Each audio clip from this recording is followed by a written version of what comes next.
إن الحمد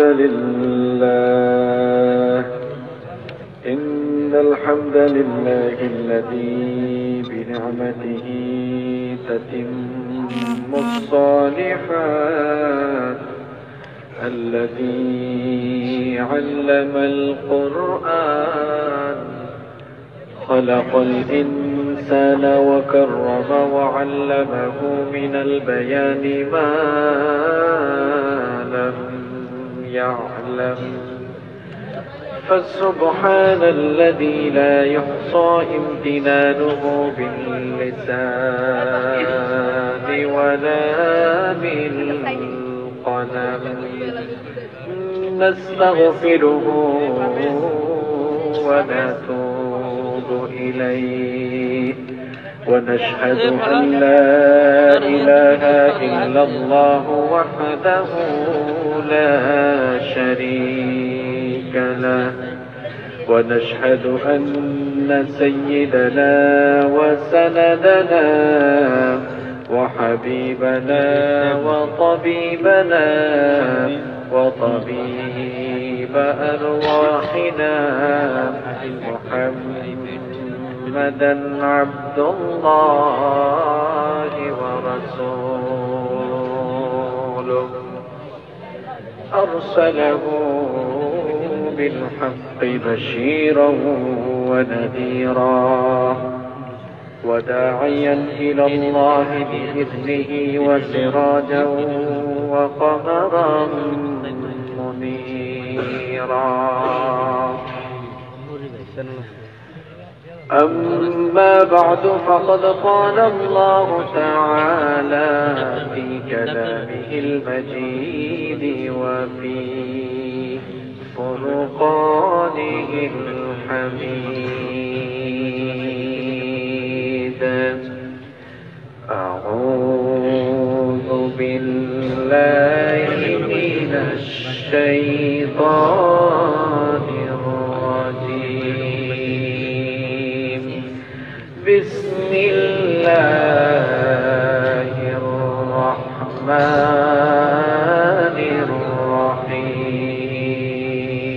الرحيم.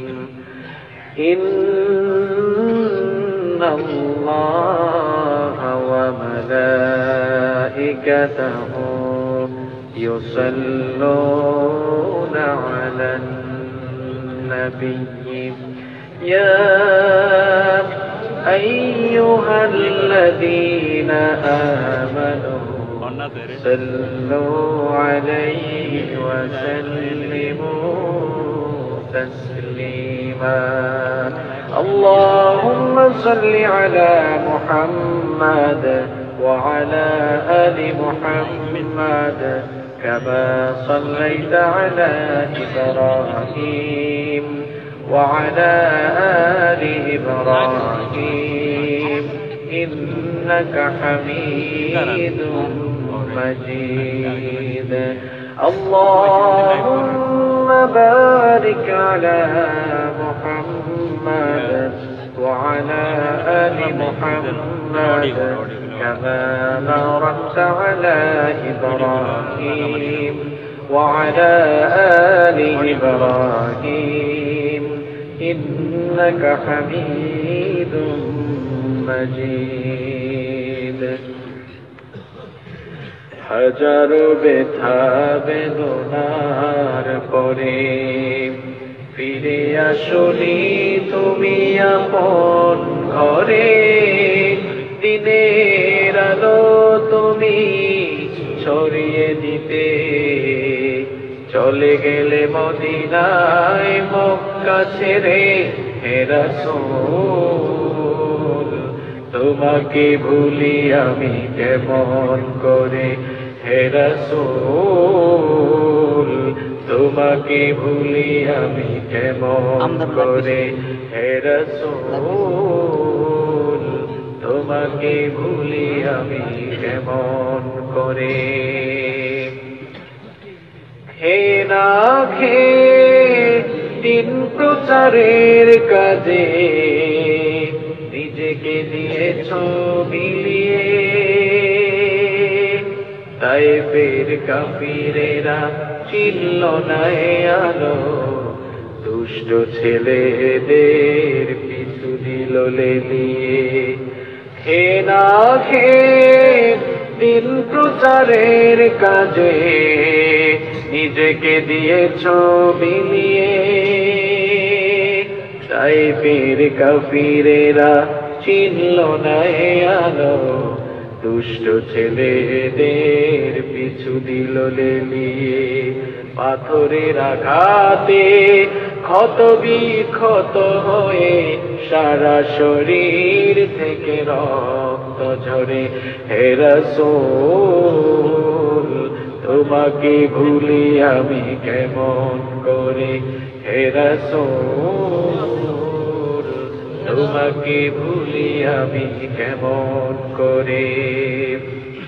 হেরার গুহায় তোমারি ধ্যান, আসমান থেকে নামে আল কোরআন। হেরার গুহায় তোমারি ধ্যান, আসমান থেকে নামে আল কোরআন। বাংলো সবার ভুল তোমারই পরে, আসলো কোরআনের ছায়া তলে। খালিদ ওমর আলী আবু বকর ইসলামী ঝান্ডা দিল যে তুলে। আল আমিন তুমি ছিলে যে সদা সকল মানুষের তরে। হে রাসূল তোমাকে ভুলি আমি কেমন করে, হে রাসূল তোমাকে ভুলি আমি কেমন করে। হে রাসূল তোমাকে ভুলি আমি কেমন করে। বাংলাদেশের অত্যন্ত সুপরিচিত ঐতিহ্যবাহী ফেনী জেলার সোনাগাজী উপজেলার ঐতিহ্যবাহী দ্বীনি বিদ্যাপীঠ চরলক্ষ্মীগঞ্জ মরহুম হাফেজ শামসুল হক রহমতুল্লাহ আলাইহি নুরানি হাফেজিয়া মাদ্রাসা ও এতিমখানার উদ্যোগে আয়োজিত 2 দিন ব্যাপী 84তম ঐতিহাসিক তাফসীরুল কোরআন মাহফিলের সমাপনী দিবসের মোহতারাম সভাপতি, বিশিষ্ট সমাজসেবক, বিশিষ্ট রাজনীতিবিদ, অত্র এলাকার গণমানুষের প্রিয় ব্যক্তিত্ব, 1 নং চর মজলিশপুর ইউনিয়ন পরিষদের স্বনামধন্য সুযোগ্য চেয়ারম্যান, জননন্দিত জননেতা জনাব M.A. হোসেন সাহেব। চেয়ারম্যান সাহেবকে তো সভাপতি দিয়ে আপনারা চেয়ারম্যান সাহেবকে অপমানিত করলেন। চেয়ারম্যান সাহেবকে আপনারা মাহফিলের প্রধান অতিথি রাখতে পারতেন, কারণ তিনি আপনাদের জনপ্রতিনিধি, এই ইউনিয়নকে তিনি রিপ্রেজেন্ট করেন। তো তিনি যেহেতু একজন রাজনৈতিক ব্যক্তিত্ব এবং আমাদের সম্মানের পাত্র, আপনাদেরও ভালোবাসার মানুষ, আপনাদের প্রিয় মানুষ, সুখে দুঃখে আপনারা যাকে কাছে পান, আপনাদের প্রিয় মানুষ তিনি, এজন্য তাকে আপনারা প্রধান অতিথি রাখেন, সম্মানিত মানুষকে সম্মান করেন। এটা কোরআনের মাহফিল, কোরআনের মাহফিলে আলেমদেরকে সভাপতি রাখা উচিত। কোরআনের মাহফিলে উলামায়ে কিরাম সভাপতিত্ব করবেন। আমাদের জনপ্রতিনিধি যারা, তাদেরকে আমরা দাওয়াত করব, তারা আমাদের অভিভাবক, তারা আমাদের প্রতিনিধিত্ব করেন, তারা আমাদের সোসাইটি, আমাদের কমিউনিটিকে তারা পরিচালনা করেন। এজন্য তারা আমাদের সম্মানের পাত্র, তারা আমাদের ভালোবাসার পাত্র। এজন্য তাদেরকে সম্মান করে আপনারা মাহফিলে তাদেরকে প্রধান অতিথি রাখতে পারেন, কোনো অসুবিধা নেই। আল্লাহ তাআলা আমাদেরকে বুঝার তৌফিক দান করেন। আমিন। চেয়ারম্যান সাহেব এসেছেন আজকের মাহফিলে? আচ্ছা, চেয়ারম্যান সাহেব হয়তো ব্যক্তিগত ব্যস্ততার কারণে আসতে পারেন নাই। আমরা চেয়ারম্যান সাহেবের জন্য দোয়া করছি, আল্লাহ তাআলা ওনাকে ইসলামের জন্য, কোরআনের জন্য কবুল করুন, আমরা বলি আমিন। আপনাদের মেম্বার সাহেব মাহফিলে আছেন, উপস্থিত আছেন, মেম্বার সাহেব এসেছেন, আল্লাহ তাআলা মেম্বার সাহেবের নেক হায়াত বাড়িয়ে দিন, আল্লাহ তাআলা তাকে কোরআনের জন্য কবুল করুন, আমরা বলি আমিন। মাহফিলে আমার আগে কথা বলেছেন মাওলানা আব্দুর রাজ্জাক গাফুরি সাহেব, কথা বলেছেন মাওলানা শহীদুল ইসলাম সাহেব। মাহফিলে দায়াতে বসে আছেন সম্মানিত উলামায়ে কেরাম, আপনাদের অত্র অঞ্চলের সম্মানিত এবং বিশিষ্ট ব্যক্তিবর্গ, মাহফিলে এসেছেন বিভিন্ন রাজনৈতিক দলের সম্মানিত নেতৃবৃন্দ, সামাজিক নেতৃবৃন্দ, আমার সামনে বসা অত্র এলাকার পার্শ্ববর্তী এবং দূরদূরান্ত থেকে আগত আল্লাহর দ্বীন প্রেমী, কোরআন প্রেমী, সর্বস্তরের তাওহীদি জনতা, যুগে যুগে আল্লাহর জমিনে আল্লাহর দ্বীনকে প্রতিষ্ঠার জন্য যারা সবচাইতে বেশি অগ্রণী ভূমিকা পালন করেছেন, আমার সম্মানিত যুবক এবং তরুণ ভাইয়েরা, স্কুল, কলেজ, ইউনিভার্সিটি এবং বিভিন্ন মাদ্রাসা পড়ুয়া, আমার প্রাণ প্রিয় মেধাবী ছাত্র ভাইয়েরা, মহিলা প্যান্ডেল থেকে এবং ঘরে বসে যারা শুনছেন, আমার শ্রদ্ধেয়া সম্মানিতা মা এবং বোনেরা, উপস্থিত প্রাণ প্রিয় মিডিয়ার ভাইয়েরা, সম্মানিত সোনাগাজীবাসী, আপনারা সবাই কেমন আছেন? আলহামদুলিল্লাহ, ভালো আছি। আমাদের সবাইকে ভালো রেখেছেন কে? আমাদেরকে সুস্থ রেখেছেন কে? এই মাহফিলে আসার তৌফিক দিয়েছেন কে? সেই আল্লাহর জন্য করছি আলহামদুলিল্লাহ। রাত তো অনেক হয়ে গিয়েছে, অল্প কয়েক মিনিট থাকতে পারবেন তো? এই ধৈর্য আছে আপনাদের? আলহামদুলিল্লাহ, আল্লাহ কবুল করুন। মিডিয়ার ভাইরা যে এসেছে, আপনারা খুশি না বেজার?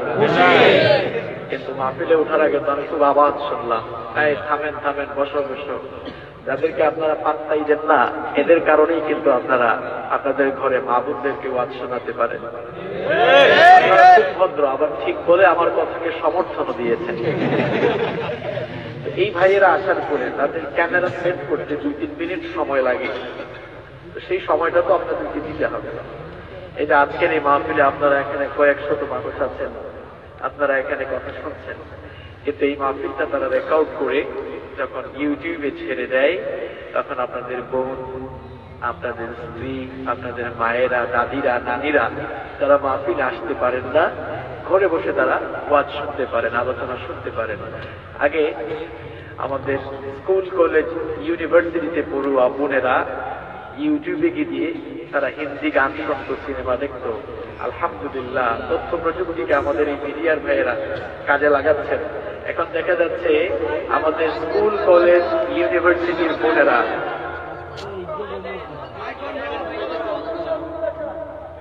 আপনারা কথা বলবেন না, মাইকম্যান ভাই আপনি মাইকটা সেট করবেন।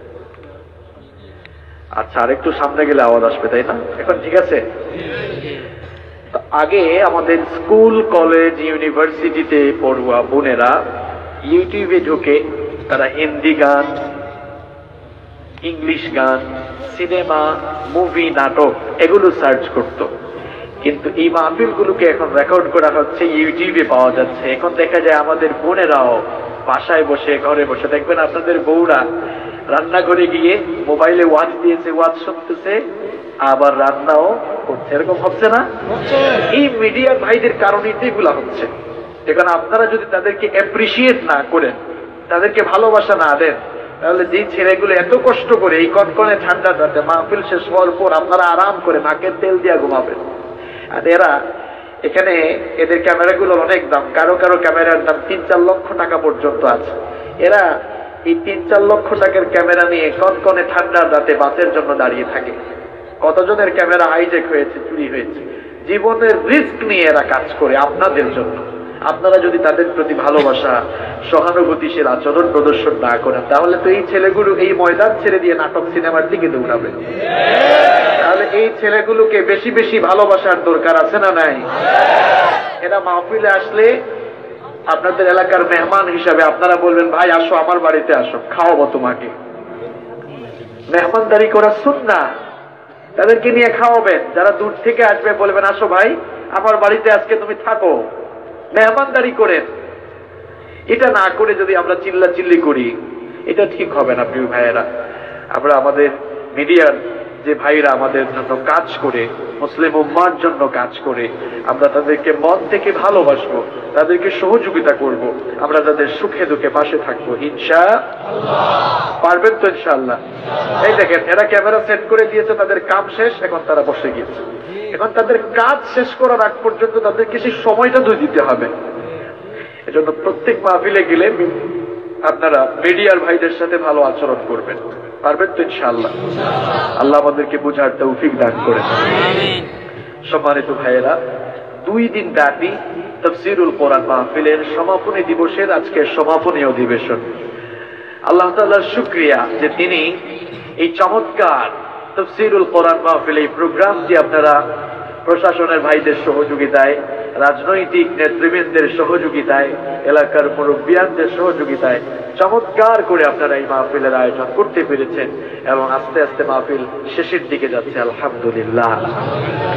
আমাদের রাজনৈতিক নেতৃবৃন্দ এবং প্রশাসনের ভাইয়েরা সহযোগিতা করেছেন, সাপোর্ট দিয়েছেন বলেই এত চমৎকার একটি মাহফিলের আয়োজন আমরা করতে পেরেছি, তাই না? যারা আজকের এই মাহফিল বাস্তবায়নে সহযোগিতা করেছেন, টাকা দিয়ে, পয়সা দিয়ে, মেধা, শ্রম, বুদ্ধি দিয়ে, রাজনৈতিক ভাবে, প্রশাসনিক ভাবে যারাই আজকের মাহফিল বাস্তবায়নে সহযোগিতা করেছেন, সাপোর্ট দিয়েছেন, আমরা দোয়া করছি আল্লাহ তাআলা সকলকে যেন উত্তম জাযা দান করেন। আমরা বলি আমিন। আজকের এই মাহফিলে আমরা যারা এসেছি, আল্লাহ তাআলা আমাদের সকলের জীবনের গুনাহগুলো মাফ করে দাও। আমাদের এই মাহফিলকে ওসিলা করে অত্র এলাকার সকল কবরস্থানের মুর্দেগানদেরকে আল্লাহ তাআলা মাফ করে দেন। এই চরলক্ষ্মীগঞ্জ মরহুম হাফেজ শামসুল হক রহমতুল্লাহি আলাইহি নূরানী হাফেজিয়া মাদ্রাসাকে আল্লাহ তাআলা কবুল করে নেন। এই মাদ্রাসার সকল সমস্যা আল্লাহ তাআলা আপনি আপনার খাজাইন থেকে সমাধান করে দেন। মাদ্রাসার গভর্নিং বোর্ডের সদস্য মণ্ডলী, মাদ্রাসার শিক্ষক, ছাত্রছাত্রী, কর্মচারী সকলকে আল্লাহ তাআলা আপনি কবুল করে নেন। সম্মানিত ভাইয়েরা, আমরা কোরআনের মাহফিলে এসেছি, আমরা একটি বই থেকেই কথা বলবো এবং শুনবো ইনশাআল্লাহ। যে বই থেকে আমরা কথা বলবো এবং শুনবো, এই বইটার নাম হচ্ছে, সবাই তো বললেন না, সবাই বলেন, বইটার নাম কি? আল কোরআন। এটা নাজিল করেছেন কে? এই কিতাবের ভেতরে কোনো ভুল আছে? কোনো সন্দেহ আছে? কোনো সংশয় আছে? থাকবেই বা কিভাবে? কারণ সকল দোষ, ত্রুটি, দুর্বলতা এবং অক্ষমতা থেকে মুক্ত যেই মহান সত্তা, তিনি এই কিতাব নাজিল করেছেন এবং এই কিতাবের অথেন্টিসিটির ব্যাপারে আল্লাহ তাআলা শুরুতেই বলেছেন, যালিকাল কিতাব লা রাইবা ফীহি হুদাল লিল মুত্তাকিন। This is the book, the most authentic book in this world, whereof there is no doubt about it, and it's a guidance for those who are muttaqin. এটি এমন একটি কিতাব তোমাদেরকে দিয়েছি, এই কিতাবের কোন সন্দেহ আছে এ ব্যাপারেও সন্দেহ করা যায় না। আল্লাহু আকবার।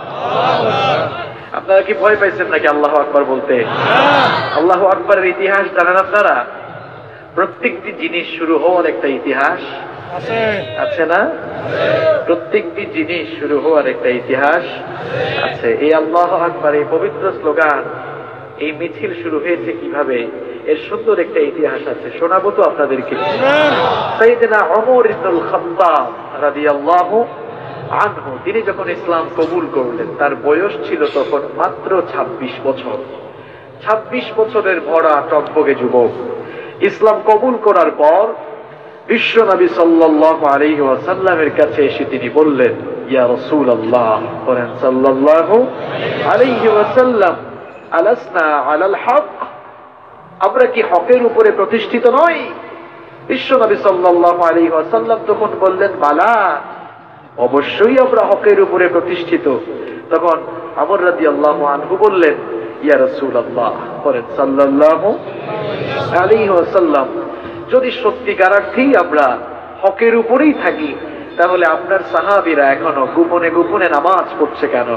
কেন এখনো গোপনে গোপনে ইসলামের দাওয়াত চলছে? ওমর ইসলাম কবুল করেছে, আর গোপনে গোপনে চলবে না। আপনি আমাকে পারমিশন দেন, আজ কাবার চত্বরের দিকে একটি মিছিল বের করতে চাই। রাসূল করিম সাল্লাল্লাহু আলাইহি ওয়াসাল্লাম যখন বলেন, ওমর, তুমি যেহেতু বলেছো, পারমিশন চেয়েছো, আমি পারমিশন দিলাম। সুবহানাল্লাহ পড়েন। ওমর নরম মানুষ না গরম মানুষ? খুব গরম। পারমিশন পাওয়ার পরে রাসূল করিম সাল্লাল্লাহু আলাইহি ওয়াসাল্লামকে মিছিলের একেবারে মাঝখানে রেখে কাবার চত্বরের দিকে মিছিল বের করলেন। আর সামনে থেকে যে দুজন মিছিলে নেতৃত্ব দিলেন তারাও ছিলেন ইসলামের দুই বীর সিংহ পুরুষ। একজন ছিলেন রাসূল করিম সাল্লাল্লাহু আলাইহি ওয়াসাল্লামের আপন চাচা সাইয়েদনা হামজা রাদিয়াল্লাহু আনহু, আরেক প্রান্তে দাঁড়ালেন ইসলামের আরেক বীর সিপাহ সালার ওমর ইবনুল খাত্তাব রাদিয়াল্লাহু আনহু। লক্ষ্য করুন, এবার কাবার চত্বরের দিকে মিছিল বের হলো, স্লোগান উঠলো, নেতৃত্ব দিলেন ওমর রাদিয়াল্লাহু আনহু। স্লোগান উঠালেন তারা, লিল্লাহি তাকবীর।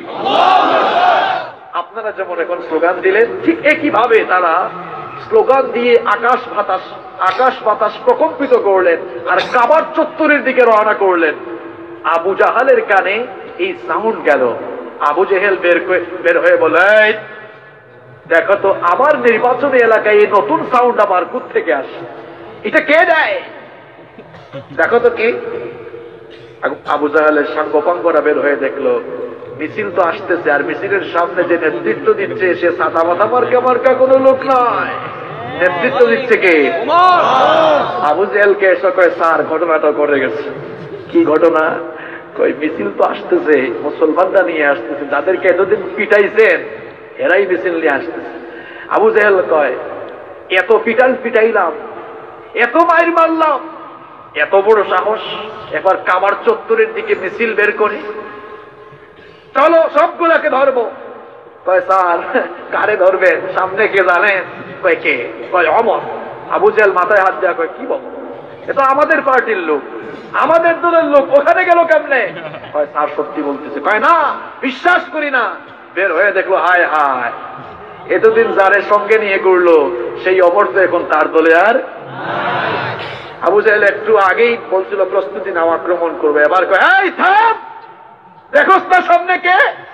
তোর বউকে যদি এতিম বানাতে চাস তাহলে ওমরের সামনে যা, যদি মেয়েকে এতিম করতে চাও, ছেলেকে এতিম করতে চাও, তাহলে ওমরের সামনে যাও, কারণ ওমর এমন গরম কথা বলে পরে মাইর দেয় আগে। এতদিন যেই মুসলমানদেরকে পিটাইছো, এবার ওমরকে সামনে দেখে কলিজায় ভয় আছে না নাই? থাম, দেখোস না সামনে কে? আল্লাহ রাসূল সাল্লাল্লাহু আলাইহি ওয়াসাল্লামকে এর আগে একদিন পাঠা দিতে গিয়ে এই আবু জেহেল হামজা রাদিয়াল্লাহু আনহু থাপ্পড় খেয়েছিল। আল্লাহু আকবার। এদের মতো লোক আজ মুসলমানদের সমাজে অভাব। আমার ভাইরা শোনেন, আমার যুবক ভাইরা শোনো, ওমর ইবনুল খাত্তাব আর হামজা রাদিয়াল্লাহু আনহু এই দুইজন যখন মিছিল বের করেছিলেন, যে আবু জেহেলের গোষ্ঠী এতদিন মুসলমানদেরকে পিটিয়েছিল, সেই দিন ওমরকে আর হামজাকে মিছিলের সামনে দেখে সবার কলিজা থরথর করে কেঁপেছিল, কেউ টু শব্দ পর্যন্ত করে নাই। আজ গোটা দুনিয়ায় মুসলমানরা মজলুম, অধপতিত, লাঞ্ছিত, অপদস্থ, অধপতিত, লাঞ্ছিত, বঞ্চিত, অবহেলিত, মজলুম এই মুসলমানদেরকে অধপতনের অতল তলদেশ থেকে উঠাতে হলে যুবক আর তরুণরা তোমাদেরকে ওমরের মতো, হামজার মতো ইসলামের ঝান্ডা হাতে নিয়ে আল্লাহু আকবারের স্লোগান দিয়ে গোটা দুনিয়ার আকাশ বাতাস তোমরা যদি আবারও ওমরের মতো কাঁপাতে পারো, দেখবা গোটা দুনিয়ার ইসলাম বিরোধীদের কলিজার মধ্যে কম্পন শুরু হয়ে যাবে।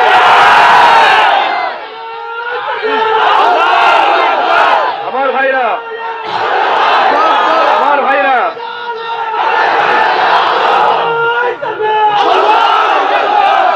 ভাইরা, আপনারা থামান কেন এদেরকে? এরা কি আল্লাহু আকবার স্লোগান দিবে না?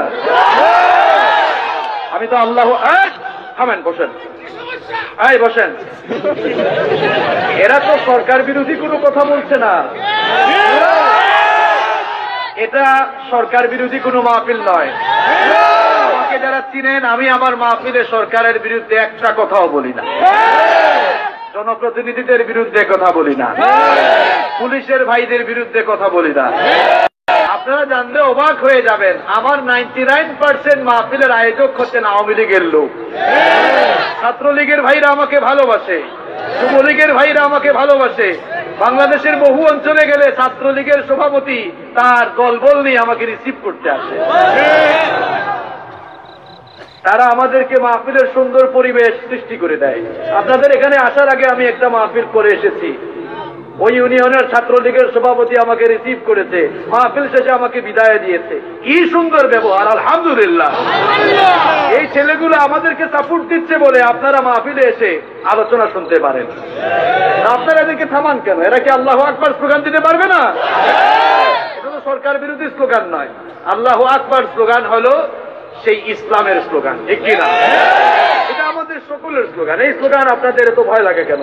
এই স্লোগান শুনলে তো আবু জেহেলের ভয় লাগতো। তো কারো যদি ভয় লাগে বুঝতে হবে আবু জেহেলের ভাইরাস মনে হয় ভিতরে আছে। চুপ করে বসে থাকেন। আল্লাহ আমাদেরকে বুঝার তৌফিক দান করুন। সম্মানিত ভাইয়েরা, এদিকে তাকান। এটা কোরআনের মাহফিল। এই মজলিসে কথা বলার এবং কথা শোনার কিছু আদব আছে না নাই? আদব রক্ষা করতে হবে। এখানে উলামায়ে কিরাম কথা বলবেন। আমরা যেভাবে পাবলিককে কন্ট্রোল করতে পারবো আপনারা পারবেন না। এখানে আমরা থামাই দিতে পারি, আবার লাগাই দিতেও দুটাই পারি। চুপ করে বসে থাকেন। কোরআনের মাহফিল, আমরা কোরআন থেকে কথা বলবো এবং শুনবো ইনশাআল্লাহ। সম্মানিত ভাইয়েরা, আল্লাহ তাআলা এই কিতাব আমাদের জন্য পাঠিয়েছেন। আল্লাহর এই কোরআন শোনার জন্য মাহফিলে আপনারা এসেছেন। এই কোরআন আপনার জন্য, আমার জন্য, আমাদের জন্য পাঠানো হলো। এটা গোটা দুনিয়াবাসীর জন্য আল্লাহ তাআলা পাঠিয়েছেন। ইন হুয়া ইল্লা যিকরুল লিল আলামিন। আল্লাহ তাআলা হচ্ছেন রব্বুল আলামিন। আমরা বলি না আলহামদুলিল্লাহি রাব্বিল আলামিন? আল্লাহর পরিচয় কি? তিনি হচ্ছেন রব্বুল আলামিন। শুধু আমাদের রব না, গোটা জাহানের। আর নবী যাকে পাঠালেন তার ব্যাপারে বলছেন ওয়ামা আরসালনাকা ইল্লা রাহমাতাল লিল আলামিন। দেখেন আল্লাহ তাআলা রব্বুল আলামিন, জগৎ সমূহের রব। আর নবী হচ্ছেন রাহমাতাল লিল আলামিন, তিনিও সকল জগতের নবী। আর কোরআন এটা কি? ইন হুয়া ইল্লা যিকরুল লিল আলামিন। এটাও বিশ্ববাসীর জন্য নাযিল হওয়া কিতাব। আল্লাহ সকলের, নবীও সকলের, কোরআনও। এটা সাম্প্রদায়িক কিতাব নয়, এটা সার্বজনীন কিতাব। যদি সাম্প্রদায়িক কিতাব হতো তাহলে এই কোরআনে লেখা থাকতো হুদাল লিল মুসলিমিন। বলেন তো, কোরআনের ভেতরে হুদাল লিল মুসলিমিন লেখা না হুদাল লিন নাস লেখা? যদি মুসলিমিন বলতেন তাহলে এটা সাম্প্রদায়িক কিতাব হয়ে যেত। এজন্য আল্লাহ তাআলা বলছেন হুদাল লিন নাস, এটা সকল মানুষের কিতাব। সুবহানাল্লাহ। এজন্য আমাদের মাহফিলে হিন্দু ভাইরা আসলে অসুবিধা নাই। আমাদের বৌদ্ধ ভাইরা, আমাদের খ্রিস্টান ভাইরা, যে কোনো ধর্মের ভাইরা আসলে আমরা তাদেরকে সুন্দর করে আদর করে তাদেরকে জায়গা দেই না? কেন জায়গা দিই জানেন? আমরা মাহফিলে সাম্প্রদায়িক উস্কানিমূলক কথা বলি না, বরং কোরআন যেহেতু সার্বজনীন কিতাব, সকল মানুষ আসলেও কোনো অসুবিধা নাই। এখানে আমরা সাম্প্রদায়িক সম্প্রীতির কথা বলি, ঠিক কিনা? এটা শিখিয়েছে আমাদেরকে আল কোরআন।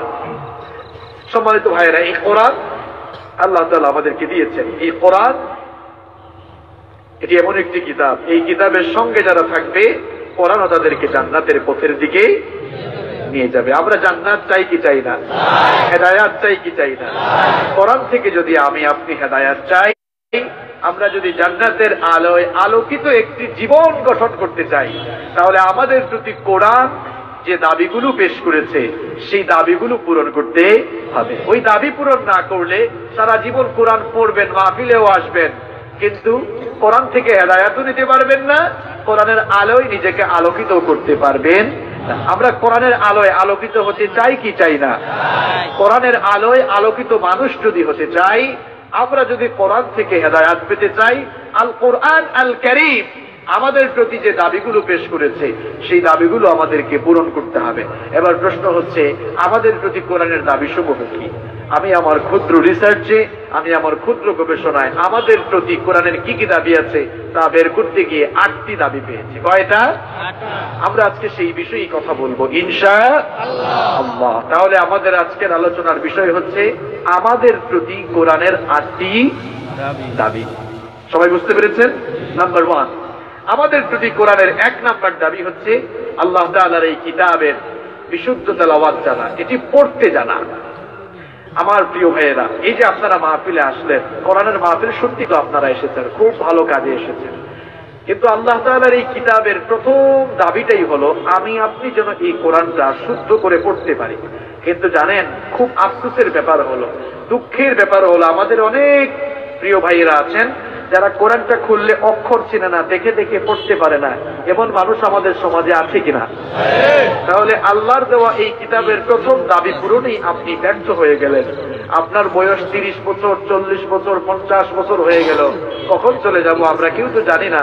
কারণ পৃথিবীতে আসার সিরিয়াল আছে, যাওয়ার কোনো সিরিয়াল। পৃথিবীতে আসার খুব চমৎকার সিরিয়াল আছে, যাওয়ার কোনো সিরিয়াল নাই। প্রথমে আসেন দাদা, তারপরে বাবা, এরপরে দাদার ঘরে নাতি হয়। এই রকম দুনিয়াতে আসার সুন্দর সিরিয়াল আছে, কিন্তু দুনিয়া থেকে যাওয়ার কোনো সিরিয়াল নাই। মাঝে মাঝে এমন করুণ দৃশ্য দেখা যায়, নাতির লাশ দাদা কবরে নামায়। এরকম আছে? তাহলে কে কখন চলে যাব আমরা জানি না। আল্লাহর কিতাব এর প্রথম দাবি আপনি পূরণ করতে পারলেন না ভাই, কি জবাব দিবেন আপনি আল্লাহর কাছে বলেন? জীবনে তো বহু টাকা পয়সা কামালেন, জীবনে বহু পদ পদবিও আপনি অর্জন করলেন, জীবনে বহু স্ট্যাটাস পার্সোনালিটি কামালেন, কিন্তু আল্লাহর দেওয়া কিতাবের প্রথম দাবিটা পূরণ করতে পারলেন না। এই স্কুল কলেজ ইউনিভার্সিটির ভাইয়েরা, তোমাদেরকে বলছি শোনো, তোমরা তোমাদের সুন্দর একটি ক্যারিয়ার গঠন করার জন্য তোমাদের বাবার লক্ষ লক্ষ টাকা তোমরা ইনভেস্ট করো। এরপরে তোমরা তোমাদের জীবনের গুরুত্বপূর্ণ 20-25 বছর সময় ইনভেস্ট করে পড়াশোনা করো। কেন? যাতে তোমরা সুন্দর একটি ক্যারিয়ার গঠন করতে পারো। তোমরা যেন, কেউ ডাক্তার হতে চাও, তোমরা কেউ ইঞ্জিনিয়ার হতে চাও, কেউ প্রফেসর হতে চাও, কেউ টিচার হতে চাও, কেউ লয়ার হতে চাও, কেউ ব্যারিস্টার, অ্যাডভোকেট। তোমাদের এক একজনের এক এক উদ্দেশ্য থাকে। তো তোমাদের এই উদ্দেশ্য বাস্তবায়নের জন্য তোমরা 20-25 বছর পড়াশোনা করো, সময় ব্যয় করো, বাবার লক্ষ লক্ষ টাকা ইনভেস্ট করো।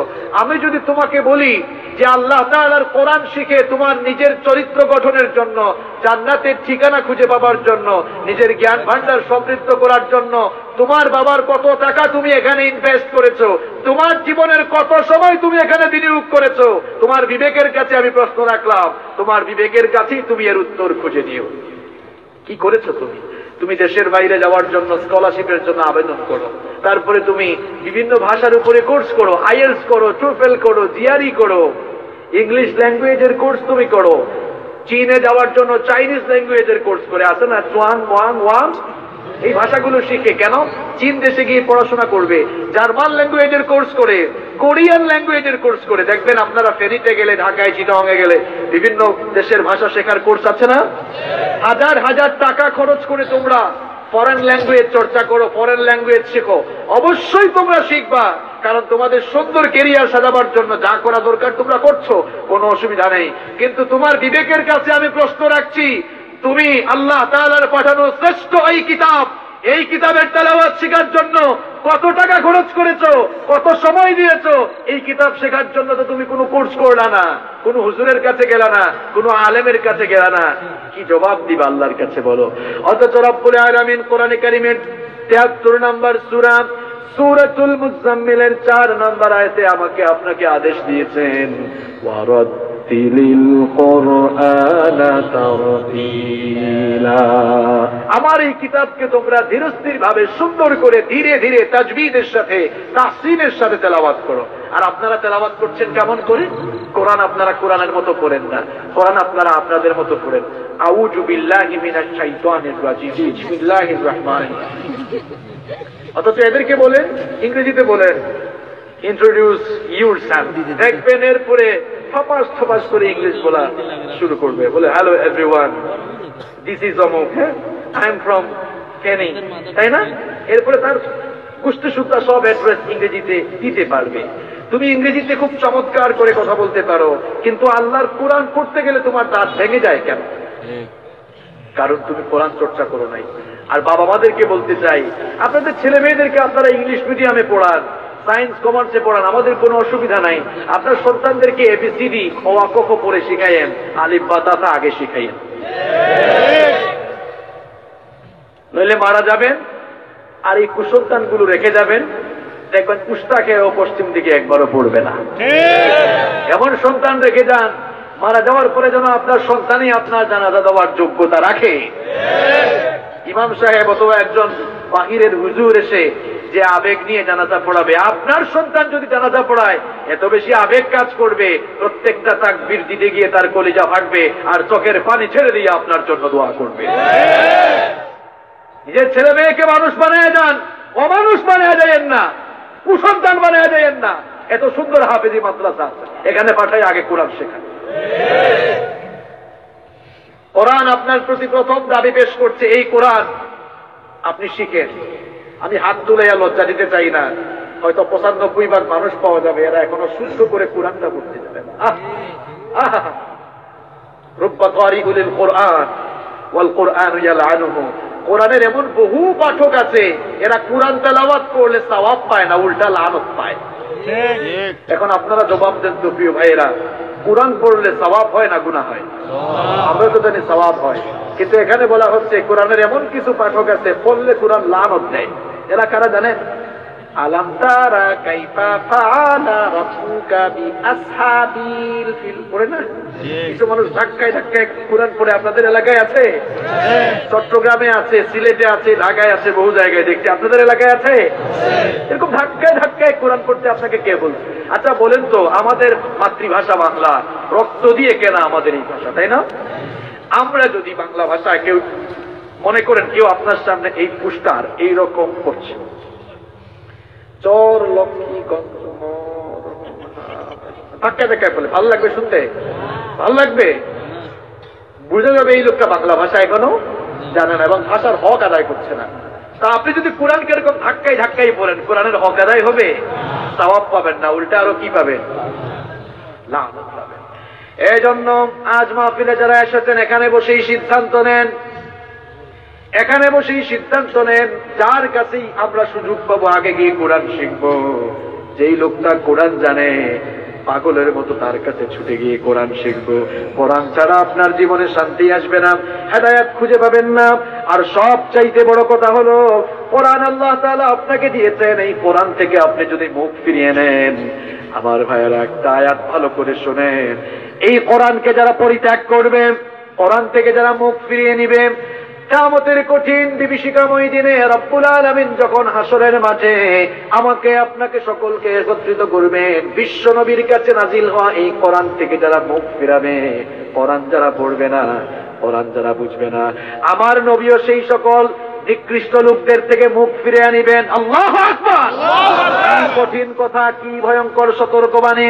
কোরআনে কারীমের 25 নম্বর সূরা সূরাতুল ফুরকানের 30 নম্বর আয়াতে রব্বুল আলামিন বলছেন, কিয়ামতের কঠিন দিনে বিশ্বনবী কিছু লোকদের বিরুদ্ধে দাঁড়িয়ে বলবেন, ওয়াকালার রাসূলু ইয়া রাব্বি ইন্না কওমি ইত্তাখাযু হাদাল কুরআনা মাহজুরা। আল্লাহ তাআলা বলছেন, বিশ্বনবী সেই কিয়ামতের দিনে দাঁড়িয়ে কিছু লোকদের বিরুদ্ধে আল্লাহর আদালতে বলবেন, ইন্না কওমি ইত্তাখাযু হাদাল কুরআনা মাহজুরা। ওগো আমার রব, আমার কওমের, আমার উম্মতের কিছু লোকেরা, এই লোকেরা কোরআনকে পরিত্যাগ করেছে, এই জন্য আমিও তাদেরকে পরিত্যাগ করলাম। আমার ভাইয়েরা বলেন তো, বিশ্বনবী যদি আমাদেরকে ছেড়ে দেন, আমাদের দিকে যদি মুখ ফিরে না তাকান, কিয়ামতের দিন নাজাত আমার আপনার নসিবে হবে নাকি? ভালো করে শুনে যান, মাহফিল থেকে সিদ্ধান্ত নেন, আজ থেকে আমরা কোরআন শিখবো, নইলে কিন্তু কপালে খারাপই আছে। কোরআন যারা শিখবে না, কোরআন যারা পড়বে না, কোরআন যারা মানবে না, বুঝবে না, জীবন থেকে কোরআন যারা মাইনাস করেছে, জীবন থেকে কোরআন যারা বাদ দিয়েছে, দুনিয়া আর আখিরাতে আল্লাহ তাআলা তাদের জন্য 3টা শাস্তি রেখেছেন। জোরে কোন কয়টা? আমার তো মনে হয় এই আয়াতটা মনে হয় আমাদেরকে দেখে দেখে আল্লাহ নাজিল করছেন। কি চমৎকার বাস্তবতার সাথে মিল খুঁজে পাবেন। কোরআনকে যারা জীবন থেকে মাইনাস করেছে, রব্বুল আলামিন কোরআনে কারীমের 20 নম্বর সূরা সূরাতুত তাহা এর 124 নম্বর আয়াত থেকে এবার বলছেন, ওয়ামান আরাদা আন যিকরি ফাইন্না লাহু মাঈশাতান দানকা ওয়া নাহশুরুহু ইয়াওমাল কিয়ামাতি আ'মা। আল্লাহ তাআলা বলছেন, আমার জিকির অর্থাৎ কোরআন থেকে যারা মুখ ফিরিয়ে নেবে তাদের জন্য কি শাস্তি রেখেছি শোনো। ফাইন্না লাহু মাঈশাতান দানকা। মুফাসসিরিনে কেরাম মাঈশাতান দানকা এই শব্দদ্বয়ের ব্যাখ্যায় লিখেছেন এর দুটি অর্থ। আল্লাহ তাআলা কিভাবে জীবনকে সংকীর্ণ করবেন শোনেন। আল্লাহ তাআলা বলছেন জীবন থেকে যারা কোরআনকে মাইনাস করবে এদের জীবনকে দুই ভাগে সংকীর্ণ করে দেওয়া হবে। নাম্বার 1, এক নাম্বার হচ্ছে তাদের জীবন থেকে অল্পে তুষ্টির বিষয়টি উঠিয়ে নেওয়া হবে, তাদের জীবন থেকে আল্লাহ সুখ শান্তি তুলে দিবেন। আহারে আমার ভাইয়েরা, আল্লাহর কথাগুলো কেমন বাস্তব দেখেন। দেখবেন বহু মানুষ আছে চেহারা দেখলে খুব নাদুস নুদুস মনে হয়, তেল তেলে চেহারা মনে হয়। আপনারা এদেরকে বাহিরের দিক থেকে মনে করেন মনে হয় লোকটা খুব সুখে আছে, কিন্তু আপনারা তার ভেতরের খবর জানেন না। এই লোকটা রাতের বেলা ঘুমাতে পারে না, ঘরে গেলে বউয়ের হাতের পিটুনি খায় কিংবা বকুনি খায়। গিয়ে দেখেন সাংসারিক জীবনে সুখ নাই, শান্তি নাই, জীবনের সুখ নাই, শান্তি নাই। সুখ শান্তি আল্লাহ কেড়ে নিয়েছেন। কেন কেড়ে নিয়েছেন জানেন নাকি? কারণ এই লোকটার জীবনে কোরআন নাই। এই লোকটা কোরআন পড়তে পারে না, কোরআন বুঝে না, মানে না, সুযোগ পাইলেই কোরআনের বিরোধিতা করে। এই জন্য চেহারা নাদুস নুদুস আর তেল তেলে মনে হবে। আল্লাহ বলছেন জীবন থেকে সুখ শান্তি আমি তুলে নিয়েছি। এবার কথা বুঝে থাকলে সবাই বলেন তো সুখ শান্তি দেওয়ার মালিক কে? সুখ শান্তি দেওয়ার মালিক আল্লাহ। বহু মানুষ কোটি কোটি টাকা উপার্জন করে রাতের বেলা ঘুমাতে পারে না, আর রিক্সাওয়ালা সারাদিন রিক্সা চালিয়ে 400-500 টাকা ইনকাম করে নাকের তেল দিয়া ঘুমায়। কি বুঝলেন? শুধু টাকা থাকলেই সুখী হওয়া? টাকা দিয়ে ঘুমও কেনা যায়। কত পয়সাওয়ালা মানুষ আমাদের সাথে তো পরিচয় আছে। বললাম কেমন আছেন? কয় হুজুর ভালো নাই, ঘুম আসে না রাতে। বললাম ঘুম আসে না কেন? এত টাকা। ওই টাকা হইতে বলেই তো চিন্তা করছে।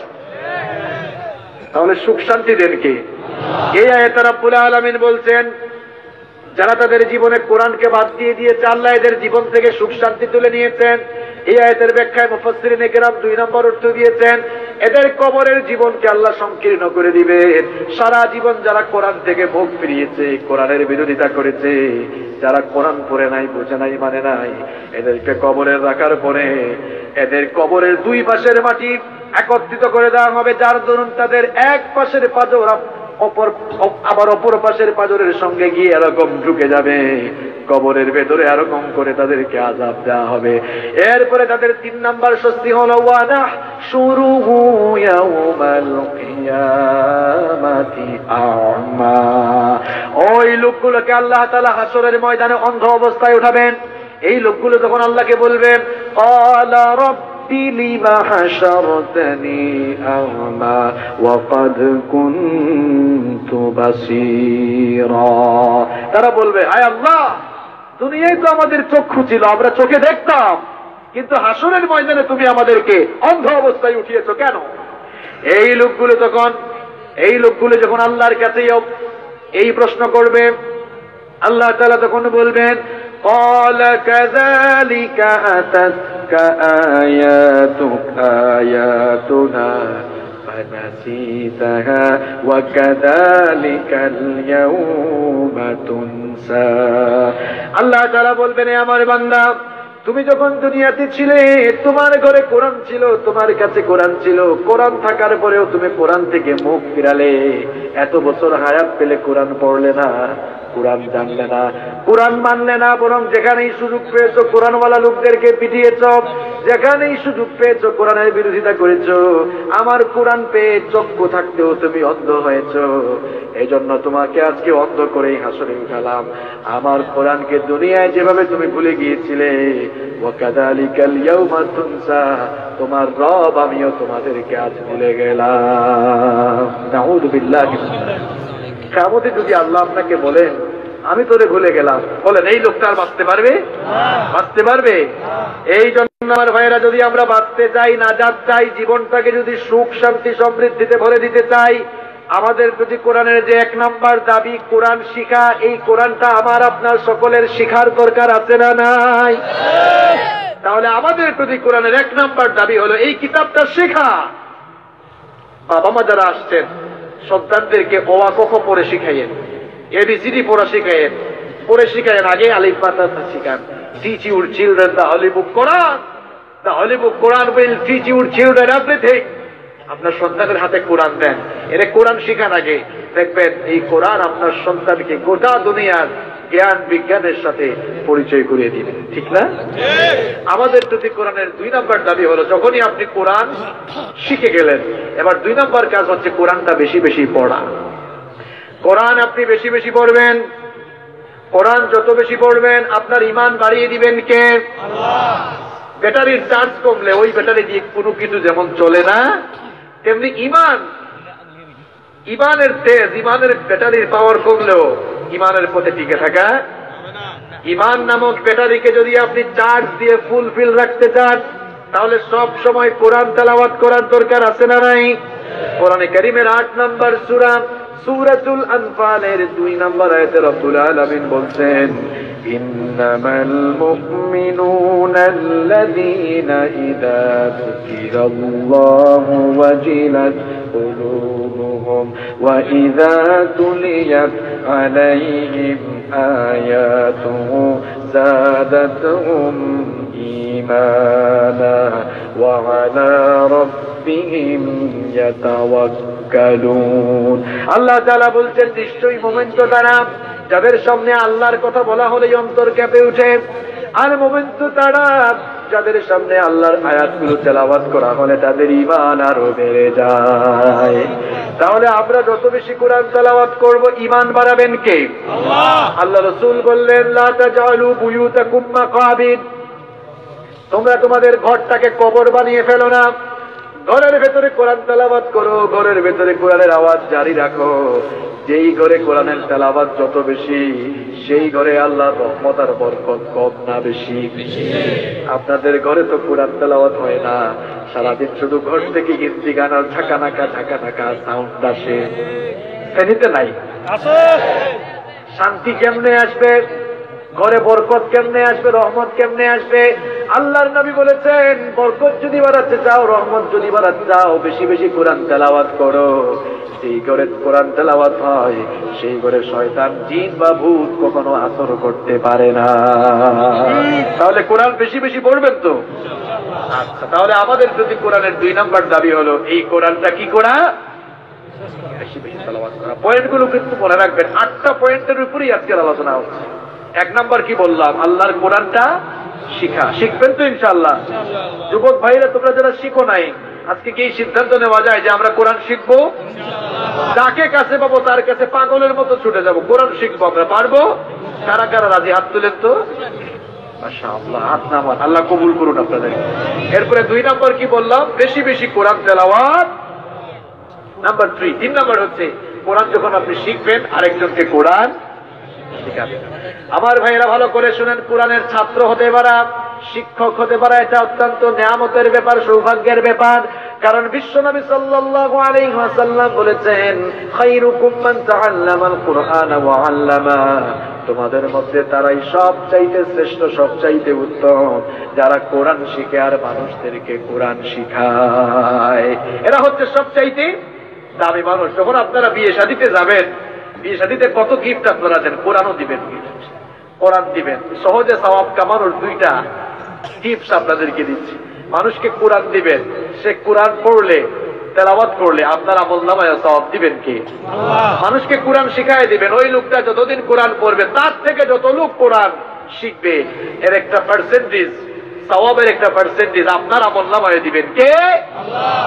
যারা উঠতে চান 10 সেকেন্ড সময় দিলাম, চলে যান। আপনাদেরকে যে শয়তান কাতুকুতু দিচ্ছে এটা বোঝাই যাচ্ছে। তো শয়তানের কাতুকুতু যাদের গায়ে, যাদের পাতায় লাগছে, তাড়াতাড়ি ভাগেন। আর যাদের কোরআন শোনার মানসিকতা আছে তারা চুপ করে বসে থাকেন। এখান থেকে উঠতেছে তো তারাই, যারা শয়তান, যাদের পাতায় গিয়ে কাতুকুতু মানে। ঠিক বলছি? শয়তান আমাদেরকে কোরআন থেকে দূরে রাখতে পারলেই সে সফল। কারণ এই কোরআন শুনলেই তো আপনি সুদ, ঘুষ, দুর্নীতি সব ছেড়ে দিবেন। শয়তান চায় না আপনি কোরআন শিখেন, এই জন্য আপনাকে কাতুকুতু দিচ্ছে, এখান থেকে ভাগ। ভাগলেই খুশি হবে কে? শয়তান। খুশি হবে কে? শয়তান। আর থাকলে খুশি হবেন কে? আল্লাহ। আমরা কাকে খুশি করব? আল্লাহ। আল্লাহ আমাদেরকে বুঝার তৌফিক দেন।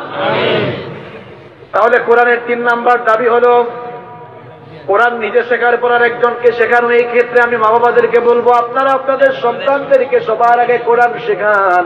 বিশ্বনবী সাল্লাল্লাহু আলাইহি ওয়াসাল্লাম বলেছেন, ইদা মাতাল ইনসান ইনকাতা আনহু আমালুহু ইল্লা মিন সালাসা, যখন কোনো মানুষ মারা যায় তার আমলের সকল ধারা বন্ধ হয়ে যায়, কিন্তু তিনটি জিনিসের আমলের সওয়াব মানুষ পেতে থাকে।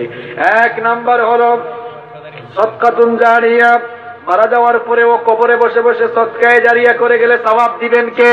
আল্লাহ। দুই নাম্বার হলো ইলমুন ইউনতাফাউ বিহি, এমন ইলম, এমন জ্ঞান যদি আপনি এই দুনিয়ায় রেখে যান, আপনার জ্ঞান দ্বারা যদি মানুষ উপকৃত হয়, তাহলে কবরে গেলেও আপনার আমলনামায় সওয়াব দান করবেন কে? আল্লাহ। তিন নাম্বার হলো ওয়ালাদুন সালিহুন ইয়াদউ লাহু, নেককার সন্তান যে আপনার জন্য দোয়া করবে। নেককার সন্তান যদি দুনিয়ায় আপনি রেখে যেতে পারেন, কোরআন শিখিয়ে সন্তানকে যদি কোরআনওয়ালা সন্তান বানাতে পারেন, কবরে যখন যাবে আপনার এই সন্তান তেলাওয়াত করে করে, নামাজ শেষ করে করে, চোখের পানি ছেড়ে দিয়ে আপনার জন্য দোয়া করবে, রব্বিরহামহুমা কামা রাব্বায়ানি সগীরা। এরকম সুসন্তান বানান, যেই সন্তানগুলো সুসন্তান হবে, আপনি মারা গেলে কোরআন তেলাওয়াত করবে, নামাজ পড়বে। আপনাদের এলাকায় কি সুন্দর একটা হাফেজি মাদ্রাসা আছে, সন্তানটাকে পারলে হাফেজ বানান। সন্তানটাকে যদি হাফেজ বানাতে পারেন, আপনার সন্তানকে যদি কোরআনওয়ালা সন্তান বানাতে পারেন, কিয়ামতের দিন আপনার মাথার মধ্যে নূরের মুকুট পরিধান করাবেন কে?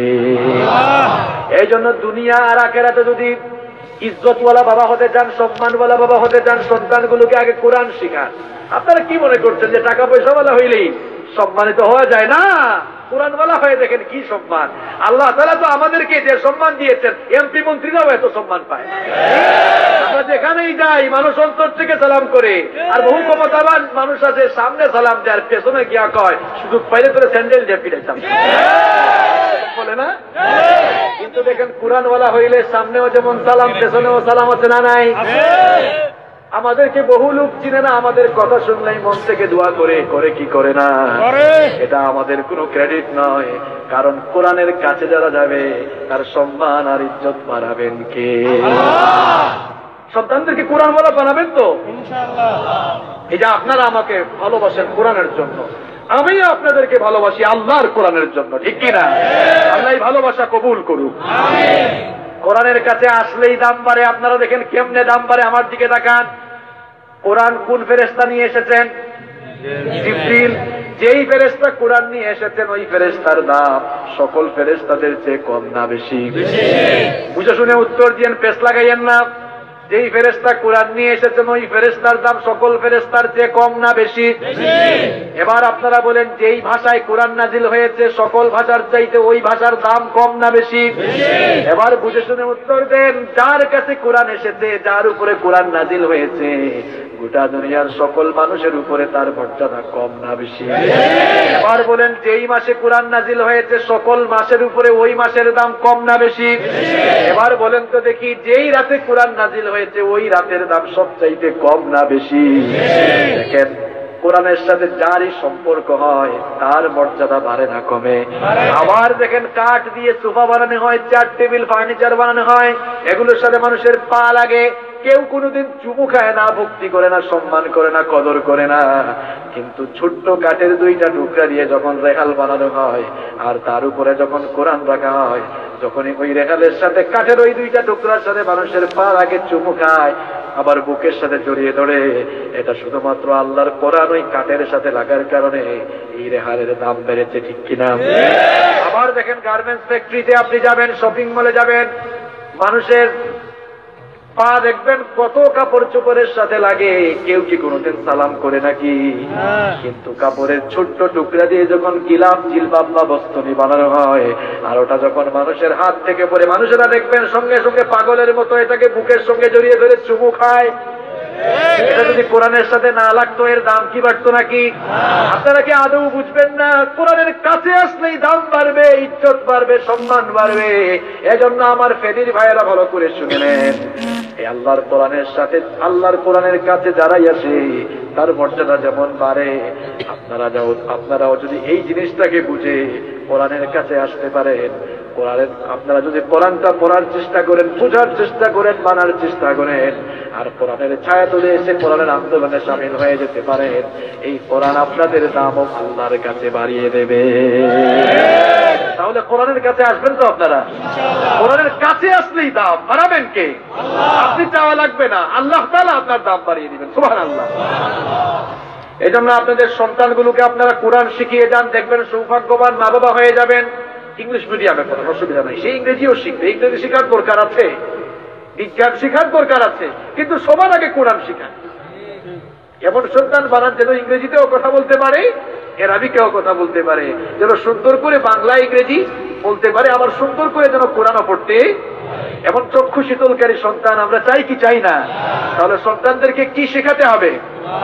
কোরআন শেখাতে হবে। পারবেন তো আপনারা?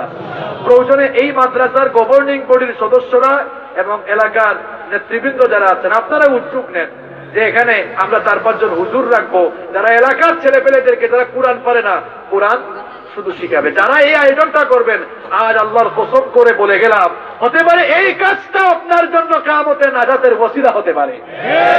এমন কয়েকজন ভাই পারবেন না উদ্যোগটি নিতে? আল্লাহ আপনাদেরকে তৌফিক দান করেন। তাহলে আমাদের যদি কোরআনের 3 নম্বর দাবি হলো কোরআন শিখলে মানুষকে কি করা? কোরআন। আমাদের যদি কোরআনের 4 নম্বর দাবি হচ্ছে এই কোরআনটাকে মুখস্থ করা। কোরআনকে কি করা? এখন আপনারা সবাই রিটায়ার্ডে চলে গিয়েছেন, আর হাফেজদেরকে বলতেছেন ভাইরে তোরা কোরআন মুখস্থ কর। আর আপনারা সবাই রিটায়ার্ডে আছেন, এমনটা করা যাবে না। যার যতটুকু সুযোগ আছে, সাধ্য আছে, কোরআনটা মুখস্থ করার চেষ্টা করেন।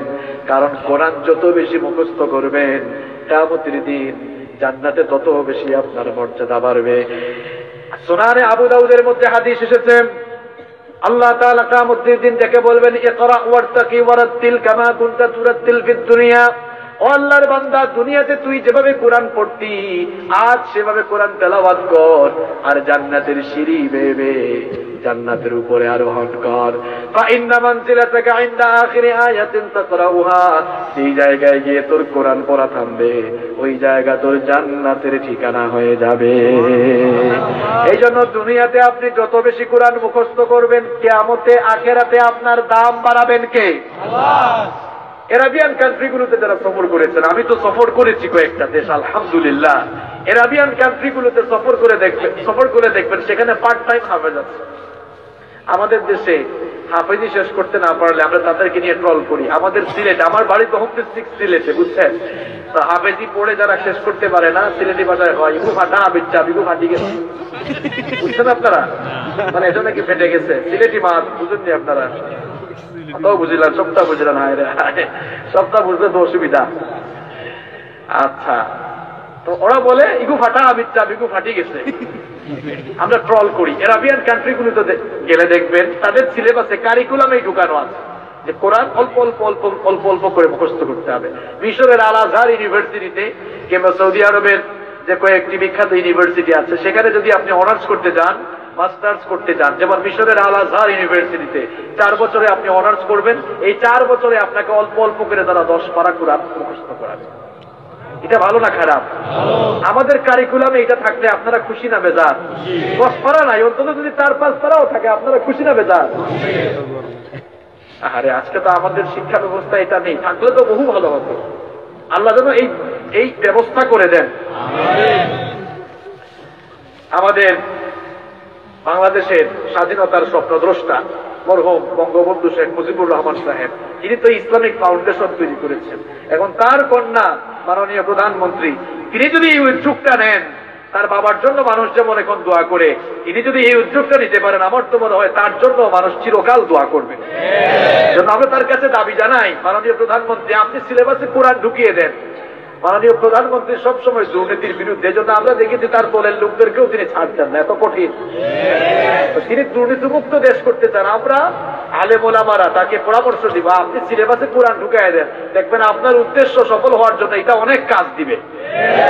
ঠিক কিনা? প্রধানমন্ত্রীর জন্য মানুষ যুগে যুগে তাকে স্মরণ করবে এবং দোয়া করবে, ঠিক না? আল্লাহ যেন এই বুঝটা তাকে দান করেন, বলেন আমিন। আমার ভাইয়েরা, তাহলে দেখেন কোরআনটা মুখস্থ করতে হবে। আমি 2018 সালে একবার জেদ্দা থেকে মক্কায় যাচ্ছি, তো এক ইয়ামেনি ড্রাইভার গাড়িতে উঠেছি, সে খুব সুন্দর করে কোরআন তেলাওয়াত করছে, কোরআনের মাঝামাঝি থেকে একেবারে। আমি বলতাম, হাল আনতা হাফিজুল কোরআন, তুমি কি কোরআনের হাফেজ নাকি? প্রথমে বললাম তাকে, মিন আইনা আন্ত, তোমার বাড়ি কোথায়? সে বলল, মিনাল ইয়ামেন, আমার বাড়িতে হচ্ছে ইয়ামেনে। আমি বললাম, তাই? হাল আনতা হাফিজুল কোরআন, তুমি কি কোরআনের হাফেজ নাকি? আমাকে বলল, লা, যে না, আমি কোরআনের হাফেজ নই। আমি তাকে বললাম, তো হাফেজ না হইলে একেবারে মাঝখান থেকে এত সুন্দর কোরআন তেলাওয়াত তুমি কেমনে করলা?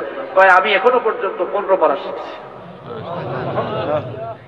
এরাবিয়ান কান্ট্রি গুলো ঘুরলে দেখবেন, আমি একবার ফাতহা কুরাইশ, মক্কার একটা এলাকা, হজে গেলে দেখবেন ফাতহা কুরাইশ একটা এলাকায়, ওখানে হাজী সাহেবরা থাকে। তো ফাতহা কুরাইশে একটা মসজিদে আসরের নামাজ পড়ছে ছোট্ট একটা ছেলে। তো তাকে কাছে পেলাম, জিজ্ঞেস করলাম, মাসমুক, তোমার নাম কি? অনেক কথাবার্তাই তার সাথে বললাম। এক পর্যায়ে জিজ্ঞেস করলাম, গোটা কোরআনকে তোমার মুখস্থ? কয় না। বললাম, কতটুকু? কয় 10 পারা শেষ করেছে, আলহামদুলিল্লাহ।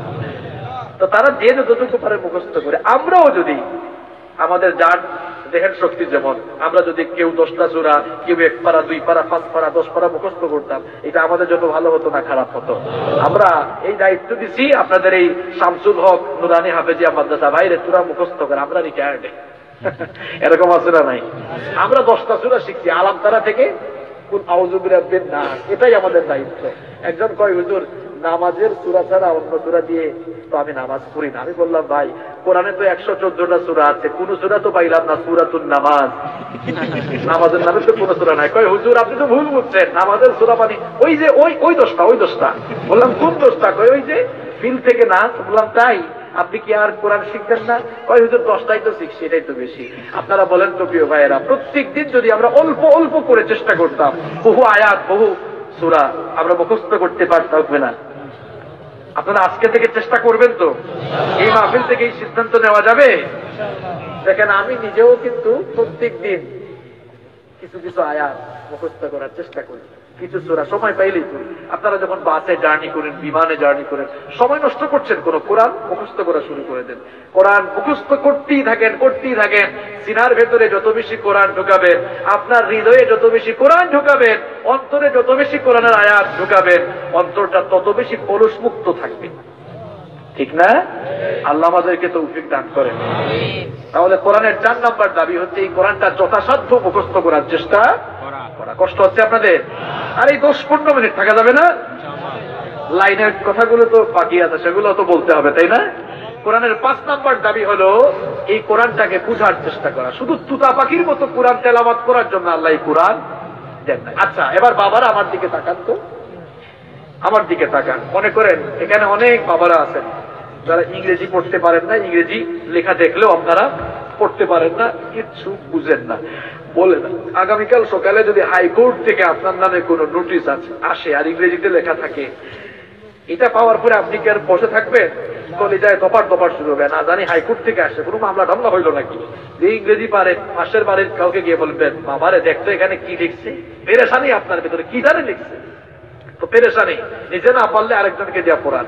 এবার শোনো, স্কুল কলেজ ইউনিভার্সিটিতে যারা পড়ো, তোমরা তো মাঝে মাঝে দেশের বাইরে যাওয়ার জন্য স্কলারশিপের অ্যাপ্লিকেশন করো। তো চীন দেশে অ্যাপ্লিকেশন করলে সেখান থেকে যদি অফার লেটার আসে, চাইনিজ ল্যাঙ্গুয়েজের offer letter, Wang Wang Chuang লেখা, তুমি কিচ্ছু বুঝো না, তখন তো তুমি এইটা নিয়ে যে চাইনিজ ল্যাঙ্গুয়েজ বুঝে তার কাছে দৌড়াবা, দেখতো বা এখানে কি লিখছে, চান্স হয়ে গেছে নাকি? ঠিক না? এবার আপনার কাছে, আপনাদের বিবেকের কাছে আমার প্রশ্ন হলো, বাবা, হাইকোর্টের নোটিশটা না বুঝে আপনি মানুষের কাছে দৌড়ান, আর স্কুল কলেজ ইউনিভার্সিটির ছাত্র ভাইয়েরা তোমাদেরকে বলছি, চীন থেকে আসা অফার লেটার না বুঝে, যারা বুঝে তাদের কাছে দৌড়াও। আর আল্লাহ তাআলা পৃথিবীর সবচেয়ে বড় নিয়ামত কোরআন দান করলেন, এটা তুমি পড়লে কিচ্ছু বুঝো না, এটা বুঝার জন্য কয়জন উস্তাদের কাছে দৌড়াইছো? হ্যাঁ, কয়জন উস্তাদের কাছে দৌড়াইছো? কি জবাব দিবা আল্লাহর কাছে? সারা জীবন নামাজে সূরা ফাতিহা পড়লেন, সূরা ফাতিহার অর্থ বুঝলেন না। আর এখন তো অবস্থা এমন হয়ে গিয়েছে, যারা কোরআন জানে না, বুঝে না, আউযুবিল্লাহ বিসমিল্লাহ শুদ্ধ করে পড়তে জানে না, তারাই এখন কোরআনওয়ালাদের ভুল ধরে। ভালো লক্ষণ না, এটা কিয়ামতের আলামত। বুখারী শরীফ পড়াইতে পড়াইতে, কোরআন পড়াইতে পড়াইতে যারা চুলদাড়ি পাকাই ফেলছে, যাদের শরীর ধরে গেছে বুখারী শরীফ পড়াইতে পড়াইতে, এখন দেখা যায় কিছু টেটনা, হাঁস মুরগি চূড়া টেটনা এগুলো আছে, এরা এখন আলেম ওলামাদের ভুল ধরা শুরু করে দেয়। আলেম ওলামাদের সামনে আও করতে পারবা না। তোমরা কি মনে করো শুধু আলিম ওলামারা ওই আলিফ বাতাসা জানে? এখনকার আলেমরা সব জানে। তুমি কি ইংরেজি জানো? আলেমরা এখন তোমার চেয়ে বেশি ইংরেজি জানে। তুমি কি বিজ্ঞান জানো? আলেমরা তোমার চেয়ে বেশি বিজ্ঞান জানে। সাম্প্রতিক বিশ্ব সম্পর্কে কি জ্ঞান তুমি রাখো? আলেমরা এর চেয়ে বেশি রাখে। আলেমদেরকে এখন আর তুচ্ছ-তাচ্ছিল্য করার কোন সুযোগ। আগে তো নাস্তিকরা খুব বড়াই করতো, দেখেন না? এখন ভালো ভালো আলেমদের সাথে টকশোতে বললে সব ছুটে যায় একদম, দেখছেন তো? কি মনে করো এটা কলসি এত পাতলা, অনেক ভারী? তোমরা তো শুধু ইংরেজি জানো, আর এই আলেমরা বাংলা, ইংরেজি, উর্দু, ফার্সি, আরবি কত ভাষাতে জানে এরা। শুধু কয়েকটা সাহিত্যে না পড়েছো, আলেমদের লাইব্রেরিতে গিয়েছো? দেখো গিয়ে এদের লাইব্রেরিতে হাঁটার জায়গা নাই, এত কিতাব এরা পড়ে। কি মনে করছে এদেরকে? হ্যাঁ, যা মন চায় তাই করতে পারবা? আল্লাহ এদেরকে বুঝার তৌফিক দান করে। আলেম ওলামাদের সাথে বেয়াদবি কইরেন না, কপাল পুরবে আপনার। ইন্নাল উলামা ওয়ারাসাতুল আম্বিয়া, ওনারা নবীগণের ওয়ারিস, পৃথিবীতে আর নবী রাসূল আসবেন না। এখন হুজুরদের সাথে মানুষ এমন আচরণ করে, মনে হয় কুলিওয়ালা ঠেলাওয়ালাদের সাথে এমন আচরণ করে না। এই আচরণ হুজুররাও তৈরি করে দিচ্ছে। নম নম নম নম ভাব নিয়ে চলে। কেন নম নম ভাব নিয়ে চলবে? আপনারা হচ্ছেন নবীগণের প্রতিনিধিত্বকারী। যতক্ষণ বাঁচবেন মাথা উঁচু করে বাঁচবেন, যতক্ষণ বাঁচবেন সিংহের মতো হুঙ্কার দেওয়ার চেষ্টা করবেন, যতক্ষণ বাঁচবেন মাথা উঁচু করে বাঁচবেন। বাতিলের সামনে মাথা নত করে বেঁচে থাকার কোন দাম নাই। নবীগণ কখনো আপোষ করে চলেন নাই, মাথা উঁচু করে চলেন। আল্লাহ আমাদেরকে বুঝার তৌফিক দান করে। কোরআনের 5 নম্বর দাবি হলো কোরআনটাকে বুঝার জন্য চেষ্টা। ওই যে বললাম, চিঠি নিয়ে আপনারা দৌড়ান, অফার লেটার নিয়ে দৌড়ান। অফার আর চিঠি নিয়ে যেমন আপনারা দৌড়ান, অফার লেটার আর চিঠি নিয়ে আল্লাহর কোরআন বুঝার জন্য পাগল ফারা হয়ে যেতে হবে। আমাদের ঘরে স্বর্ণের খনি থুইয়া আমরা এখন সিটি গোল্ড তালাশ করতেছি। সিটি গোল্ড বুঝুন তো আপনারা? এই কোরআনটা সোনার খনি। It's the source of knowledge and science. এটাকে আপনারা তাবিজের কিতাব বানাইছেন, আর এটা অমুসলিমরা পরে বোমা আবিষ্কার করছে, ক্যামেরা আবিষ্কার করছে। জানেন আপনারা? খবর রাখেন নাকি? কি নেয়ামত এই কোরআন!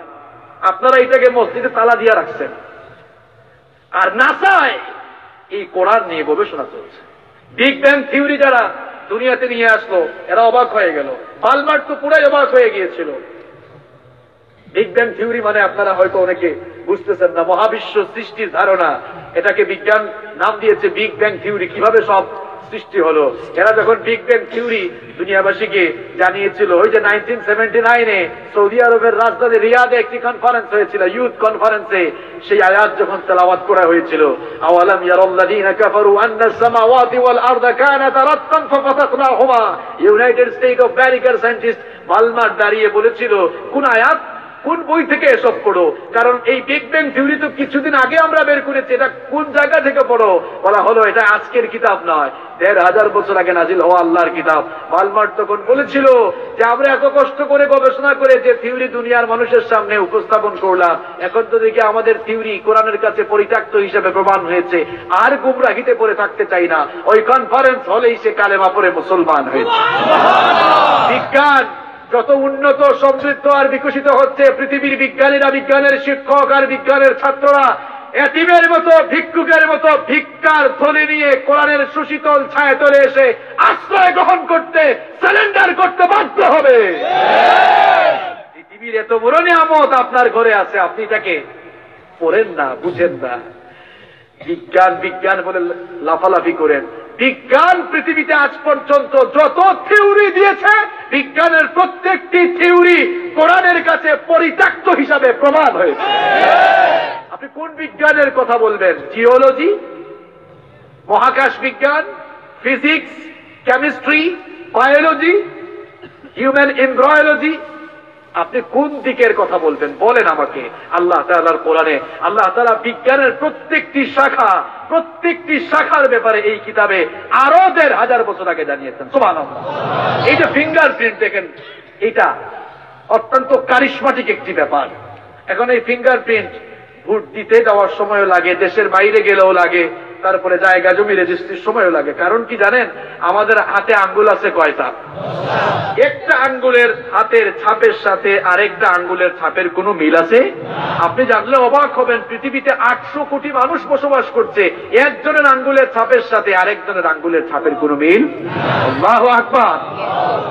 এখানে কুদরত কার?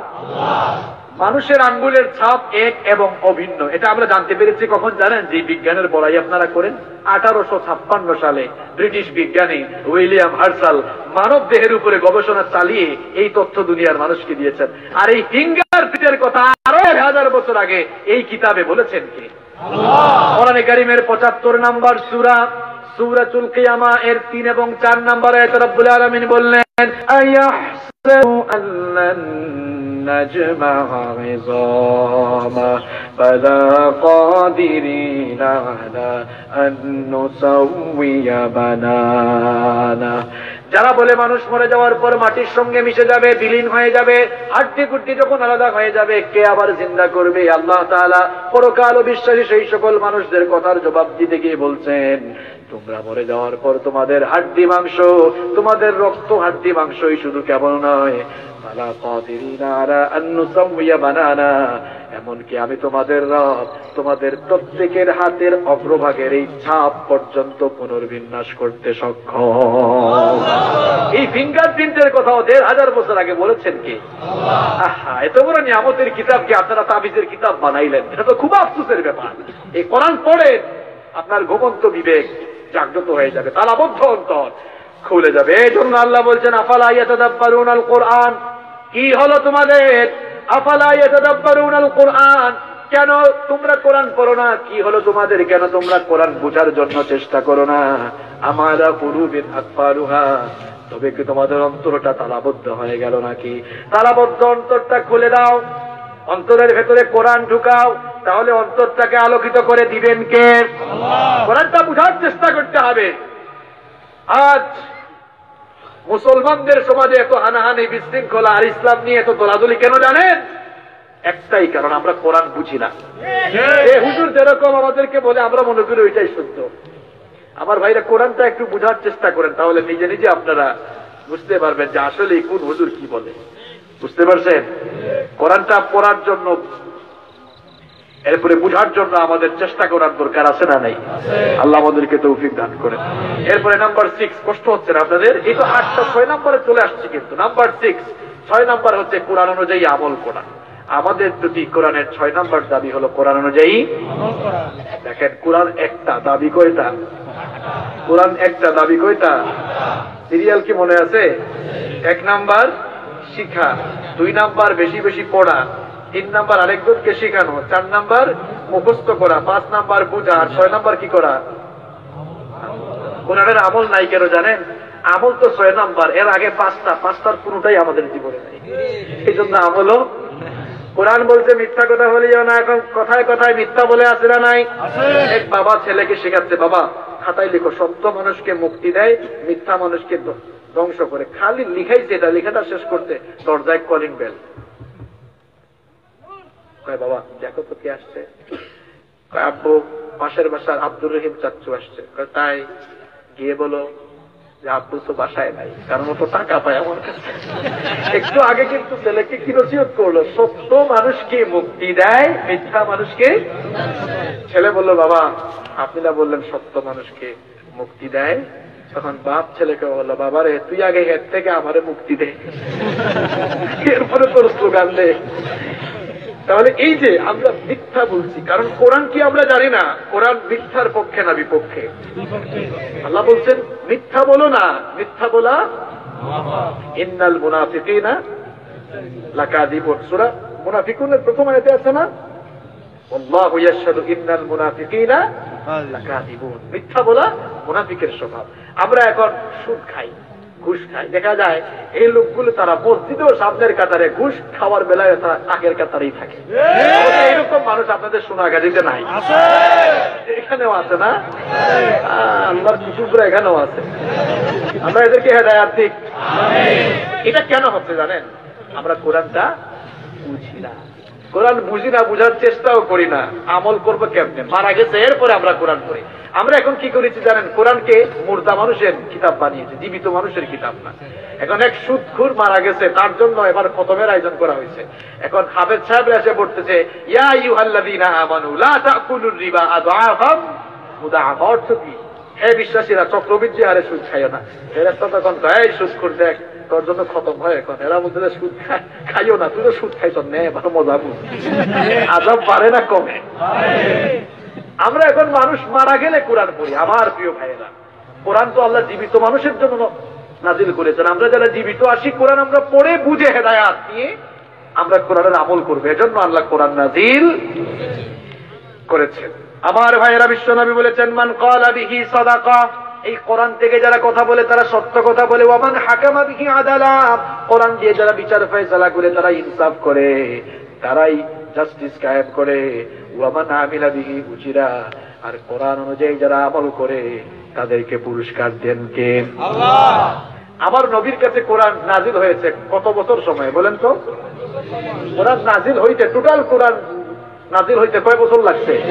এই তো মাশাআল্লাহ, 23 বছর। আমার নবী শুধু কি কোরআন পড়েছেন না, সব আমল করেছেন। আম্মা জান আয়েশা রাদিয়াল্লাহু আনহাকে গিয়ে সাহাবায়ে কেরাম বললেন, কাইফা কানা খুলুকুন নবিয়্যি, বলেন সাল্লাল্লাহু। আম্মা জান আয়েশা বলেন তো রাসূলের চরিত্র কেমন? আম্মা জান আয়েশা বললেন, কি ব্যাপার, রাসূলের চরিত্র তোমরা জানো না? তোমাদের ঘরে আছে লিখিত কোরআন, আর নবী হলেন জীবন্ত কোরআন। সুবহানাল্লাহ। আমার নবী কোরআনের প্র্যাকটিক্যাল নমুনা।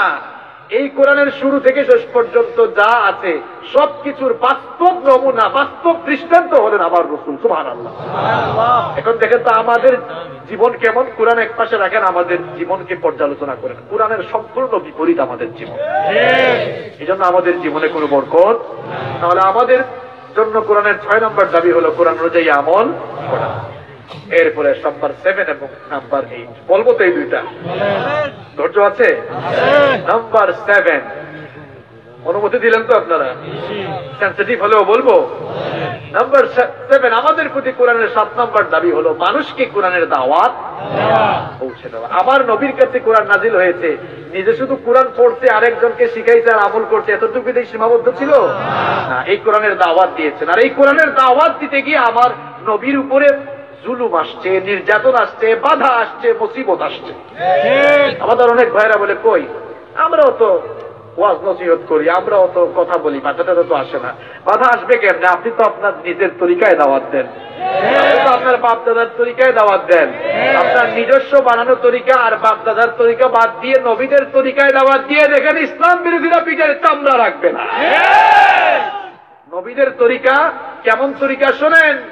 নবীদের তরিকা, কোরআনের দাওয়াত 23 বছর বিশ্বনবী দিলেন, 40 বছরে নবুয়ত পেলেন, কোরআন নাজিল হলো। এরপরে 13টা বছর শুধু মায়ের খেয়েছে আমার নবী, সাহাবীরা মার খেয়েছে। দাওয়াতের পথ ফুল বিছানো নয়, এটা রক্ত মাখা, রক্ত দিয়ে পিচ্ছিল করা পথ। এই জন্য কোরআনের দাওয়াত, কোরআনের আন্দোলনে যারাই সামিল হয়ে যাবে, রক্ত মাখা পিচ্ছিল পথে রক্ত জমিনে ঢেলে দিয়ে এমনকি কোরআনের জন্য জীবন দিতে হলেও প্রস্তুত থাকা লাগবে। কারণ ভাই সময় দাও কথা বলার, কথা বলার সুযোগ দেন না। আল কোরআনের আলো ঘরে ঘরে জ্বালায় লাভ নাই, আল কোরআনের আলো হৃদয়ে হৃদয়ে জানো। ঠিক না ব্যাপার সব? আগে আমার আপনার অন্তরে যদি চলে যায়, দেখবেন ঘরে ঘরে এমনি। আমরা স্লোগানের মধ্যে কিছু পরিবর্তন নিয়ে আসবো। আমরা আগে স্লোগান দিতাম আল কোরআনের আলো ঘরে ঘরে জ্বালো, আর ওই দক্ষিণ চট্টগ্রাম ছিলেন তো আপনারা, এরা আবার এইসব এলাকায় স্লোগান ভিন্ন কয়। আমরা তো মাহফিলে যাই, কয় আল কোরআনের আলো সংসদে জ্বালান। ভাই থাম বেটা, সংসদে জ্বালাও পরে আগে নিজের ভিতরে জ্বালাও। নিজের ভিতরেই নাই, সংসদে জ্বালবা তুমি কেমনে? নিজের ভেতরে আগে কোরআন। আমাদের অন্তরে তো কোরআন নাই। বিশ্বাস করেন, এই মাহফিলে আপনারা যারা এসেছেন, আপনারা যেদিন সকলে নিজেদের অন্তরে কোরআনের আলো জ্বালাবেন, দেখবেন আপনাদের সকলের পরিবারে আলো জেগে উঠবে, এরপরে আপনাদের সমাজে জেগে উঠবে, এরপরে দেখবেন সকল জায়গায় কোরআনের আলো আলোকিত হয়ে গেছে। আচ্ছা ইনশাআল্লাহ।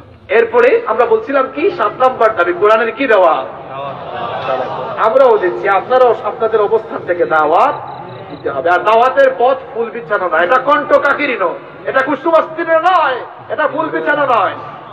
আমরা তো সেই জাতি, আমাদের পূর্বপুরুষদের ইতিহাস এমন, আগুনের স্ফুলিঙ্গ ভেদ করে সাগরের উত্তাল তরঙ্গমালা পাড়ি দিয়ে এই কালেমার পতাকা কোরআনের ঝান্ডা নিয়ে আমরা পৃথিবীর দিক দিগন্তে কোরআনের পতাকা উড়িয়েছি। আমার ভাইয়েরা, সর্বশেষ কোরআনের 8 নম্বর দাবি হলো, এটা বলবো, বলার আগে আমি আরেকটা জিনিস সেরে ফেলতে চাই। এই কোরআনকে আমরা ভালোবাসি কি ভালোবাসি না? কোরআনকে ভালোবাসেন আপনারা? এরা মনে হয় কম ভালোবাসে, তাই না? কথা কয় না। কোরআনকে ভালোবাসেন আপনারা?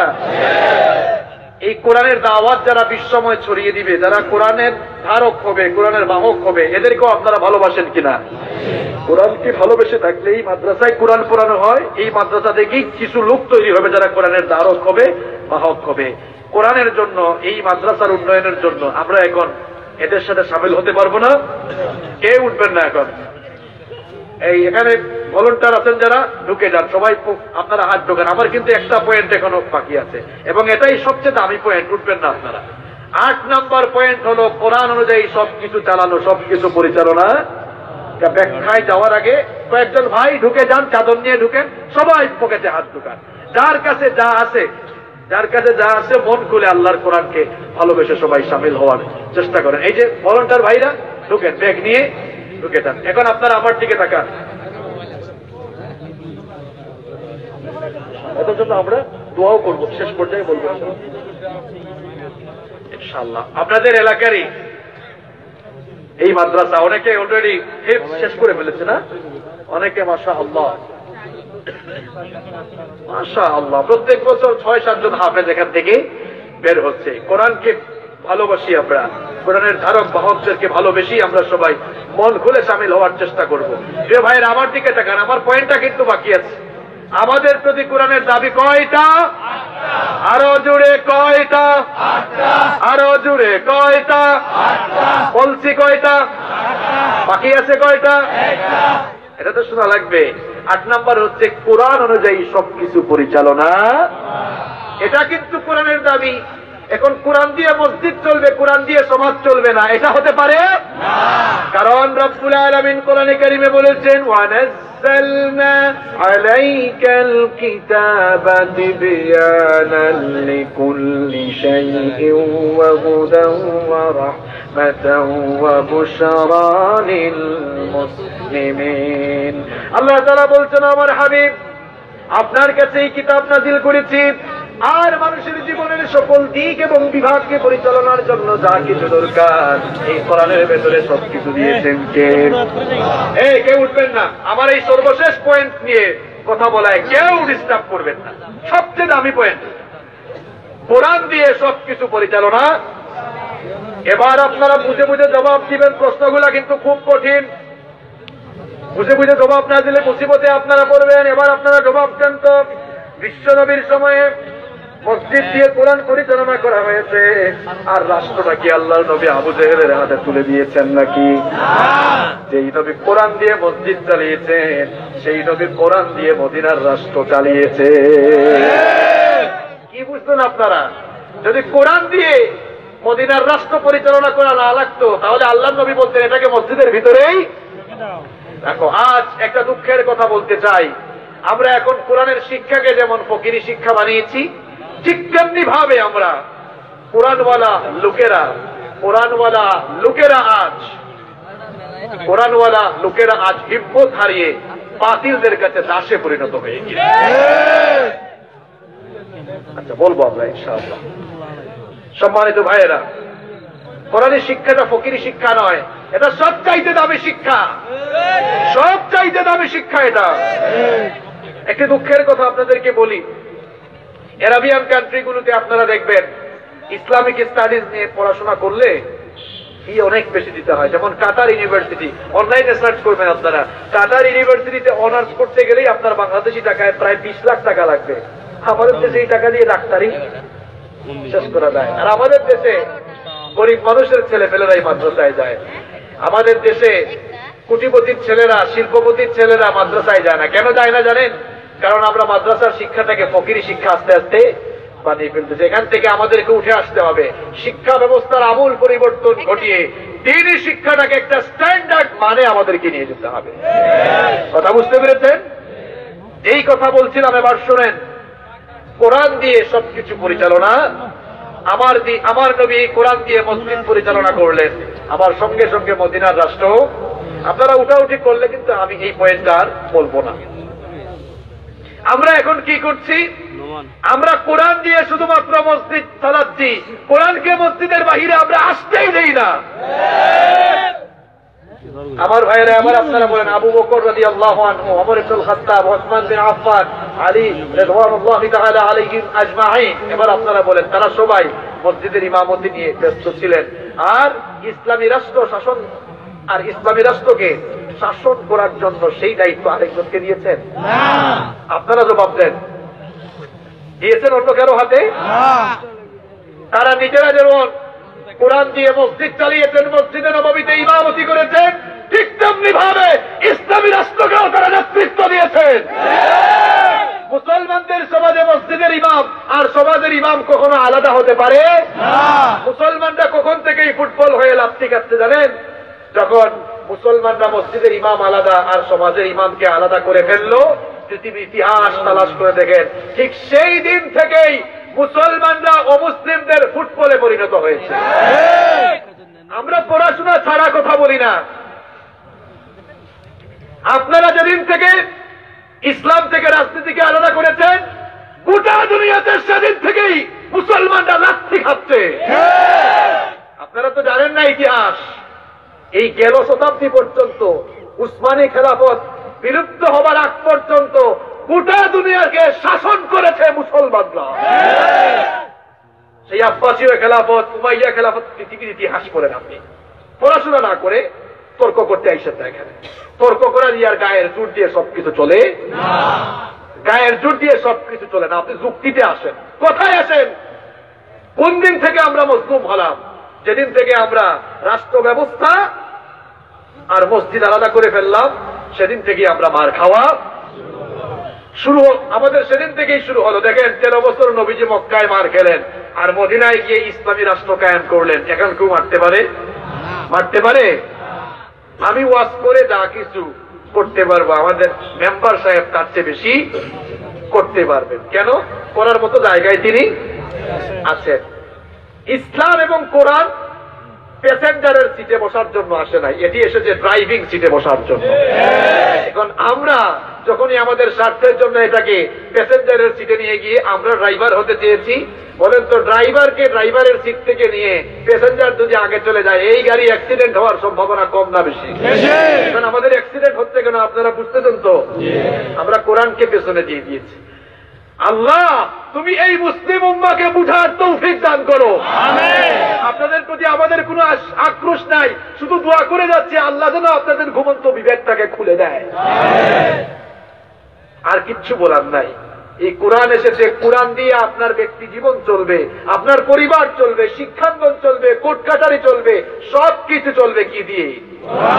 এজন্য কোরআন এসেছে। আল্লাহ তাআলা এবার বলছেন, সর্বশেষ আয়াতটা বলছি, ভালো করে শুনেন।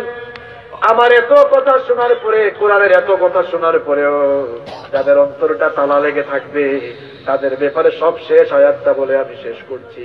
রব্বুল আলামিন এবারে বলছেন, আফাতু মিনুনা বিবাদিল কিতাবি ওয়া তাকফুরুনা বিবাদ ফামা জাযাউ মান ইয়াফআলু যালিকা মিনকুম ইল্লা খিzyun ফিল হায়াতিদ দুনিয়া ওয়া ইয়াউমাল কিয়ামাতি ইউরাদ্দুনা ইলা আশাদ্দিল আযাব ওয়া আল্লাহু বিগাফিলিন আম্মা তা'মালুন। আল্লাহ তাআলা বলছেন, তবে কি তোমাদের অবস্থা এমন, কোরআনের কিছু আয়াত মানো আর কিছু আয়াত মানো না। আফাতুমিনুনা বিবাদিল কিতাবি ওয়া তাকফুরুনা বিবাদ, নিজেদের স্বার্থের জন্য কিছু মানো আর কিছু মানো না। নিজেদের যতটুকু স্বার্থের চলে যায় ততটুকু মানো। যখনই তোমাদের কুকর্মের বিরুদ্ধে কোরআন চলে যায়, তখন কোরআনওয়ালাদের বিরুদ্ধে চলে যাও। তখনই কোরআনের শাসনের বিরুদ্ধে কথা বলো, তখনই তোমরা কোরআনের বিপরীত কথা বলো। এমন চরিত্র যাদের ভেতরে আছে, রব্বুল আলামিন এবার বলছেন, এমন চরিত্র তোমার থাকলে বান্দারে শোনো, ইল্লা খিজয়ুন ফিল হায়াতিদ দুনিয়া, দুনিয়ায় তুমি যত বড় ক্ষমতার আসনে বসো না কেন, আর যত বড় সম্মানের আসনে বসো না কেন, মরার আগে আল্লাহ তোমাকে অপমানিত করাবে। মরার আগে জুতার বাড়ি খাবেনই খাবেন, কথাটা কার? মরার আগে আল্লাহ অপমানিত করাবেনই করাবেন। এখানেই শেষ না, এটা কথাগুলো আমার না, এটা আমার দোষ। দোষটা কার? দোষটা আল্লাহর না, কথাগুলো কার? দোষটা আপনাদের, দোষটা আমাদের, আমরা বুঝতেছি না। আল্লাহ তাআলা 1 নম্বরে বলছেন এমন কার্যক্রম শুরু করলে দুনিয়ায় জুতার বাড়ি আছে, লাঞ্ছনা গঞ্জনা আছে, এখানেই শেষ নয়। রব্বুল আলামিন বলছেন ওয়ায়ুরাদ্দুনা, এরপরে বলছেন ওয়ায়াউমাল কিয়ামাতি ইউরাদ্দুনা ইলা আশাদ্দিল আযাব, আর আখিরাতে কিয়ামতে কঠিন আযাব তোমাদের উপরে রয়েছে। এখন দুনিয়ার অপমান আর আখিরাতে, দুনিয়ার অপমান আর আখিরাতে আযাব থেকে যদি বাঁচতে চান, সিদ্ধান্ত আপনি নেবেন। আপনি কি কোরআনের সাথে আসবেন না কোরআন থেকে দূরে যাবেন? সিদ্ধান্ত কার? আপনার। আপনার। আমি কাউকে জোর করাই না, কাউকে আক্রমণ করো কথা বলে না, আপনার বিবেকের উপর ছেড়ে দিয়ে গেলাম, সিদ্ধান্ত আপনি নেবেন। আল্লাহ তাআলা যেন আজকে যতগুলো কথা বলে গেলাম, বিবেক, ঘুমন্ত বিবেককে জাগ্রত করে চিন্তা ভাবনা করে আমরা যেন হেদায়াত পাই, আল্লাহ আমাদেরকে সেই তৌফিক দান করেন। একজন ভাই, ভাই না বোন? আচ্ছা, একজন বোন 2টা ডিম সাদাকা করলেন, আল্লাহ তাআলা কবুল করুন, আমরা বলি আমিন। মাহফিল কমিটির কোনো কথা না থাকলে আমরা সরাসরি মোনাজাতে যাব। কোনো কথা আছে? আমরা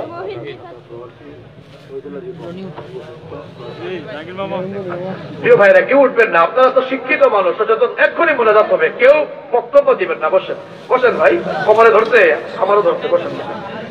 কাতার প্রবাসী একজন ভাই অসুস্থ, দোয়া চেয়েছেন, আরো অসুস্থ অনেকে আছেন, দোয়া করবো সবার জন্য। বসে যান, বসে যান, এক্ষুনি দোয়া করবেন।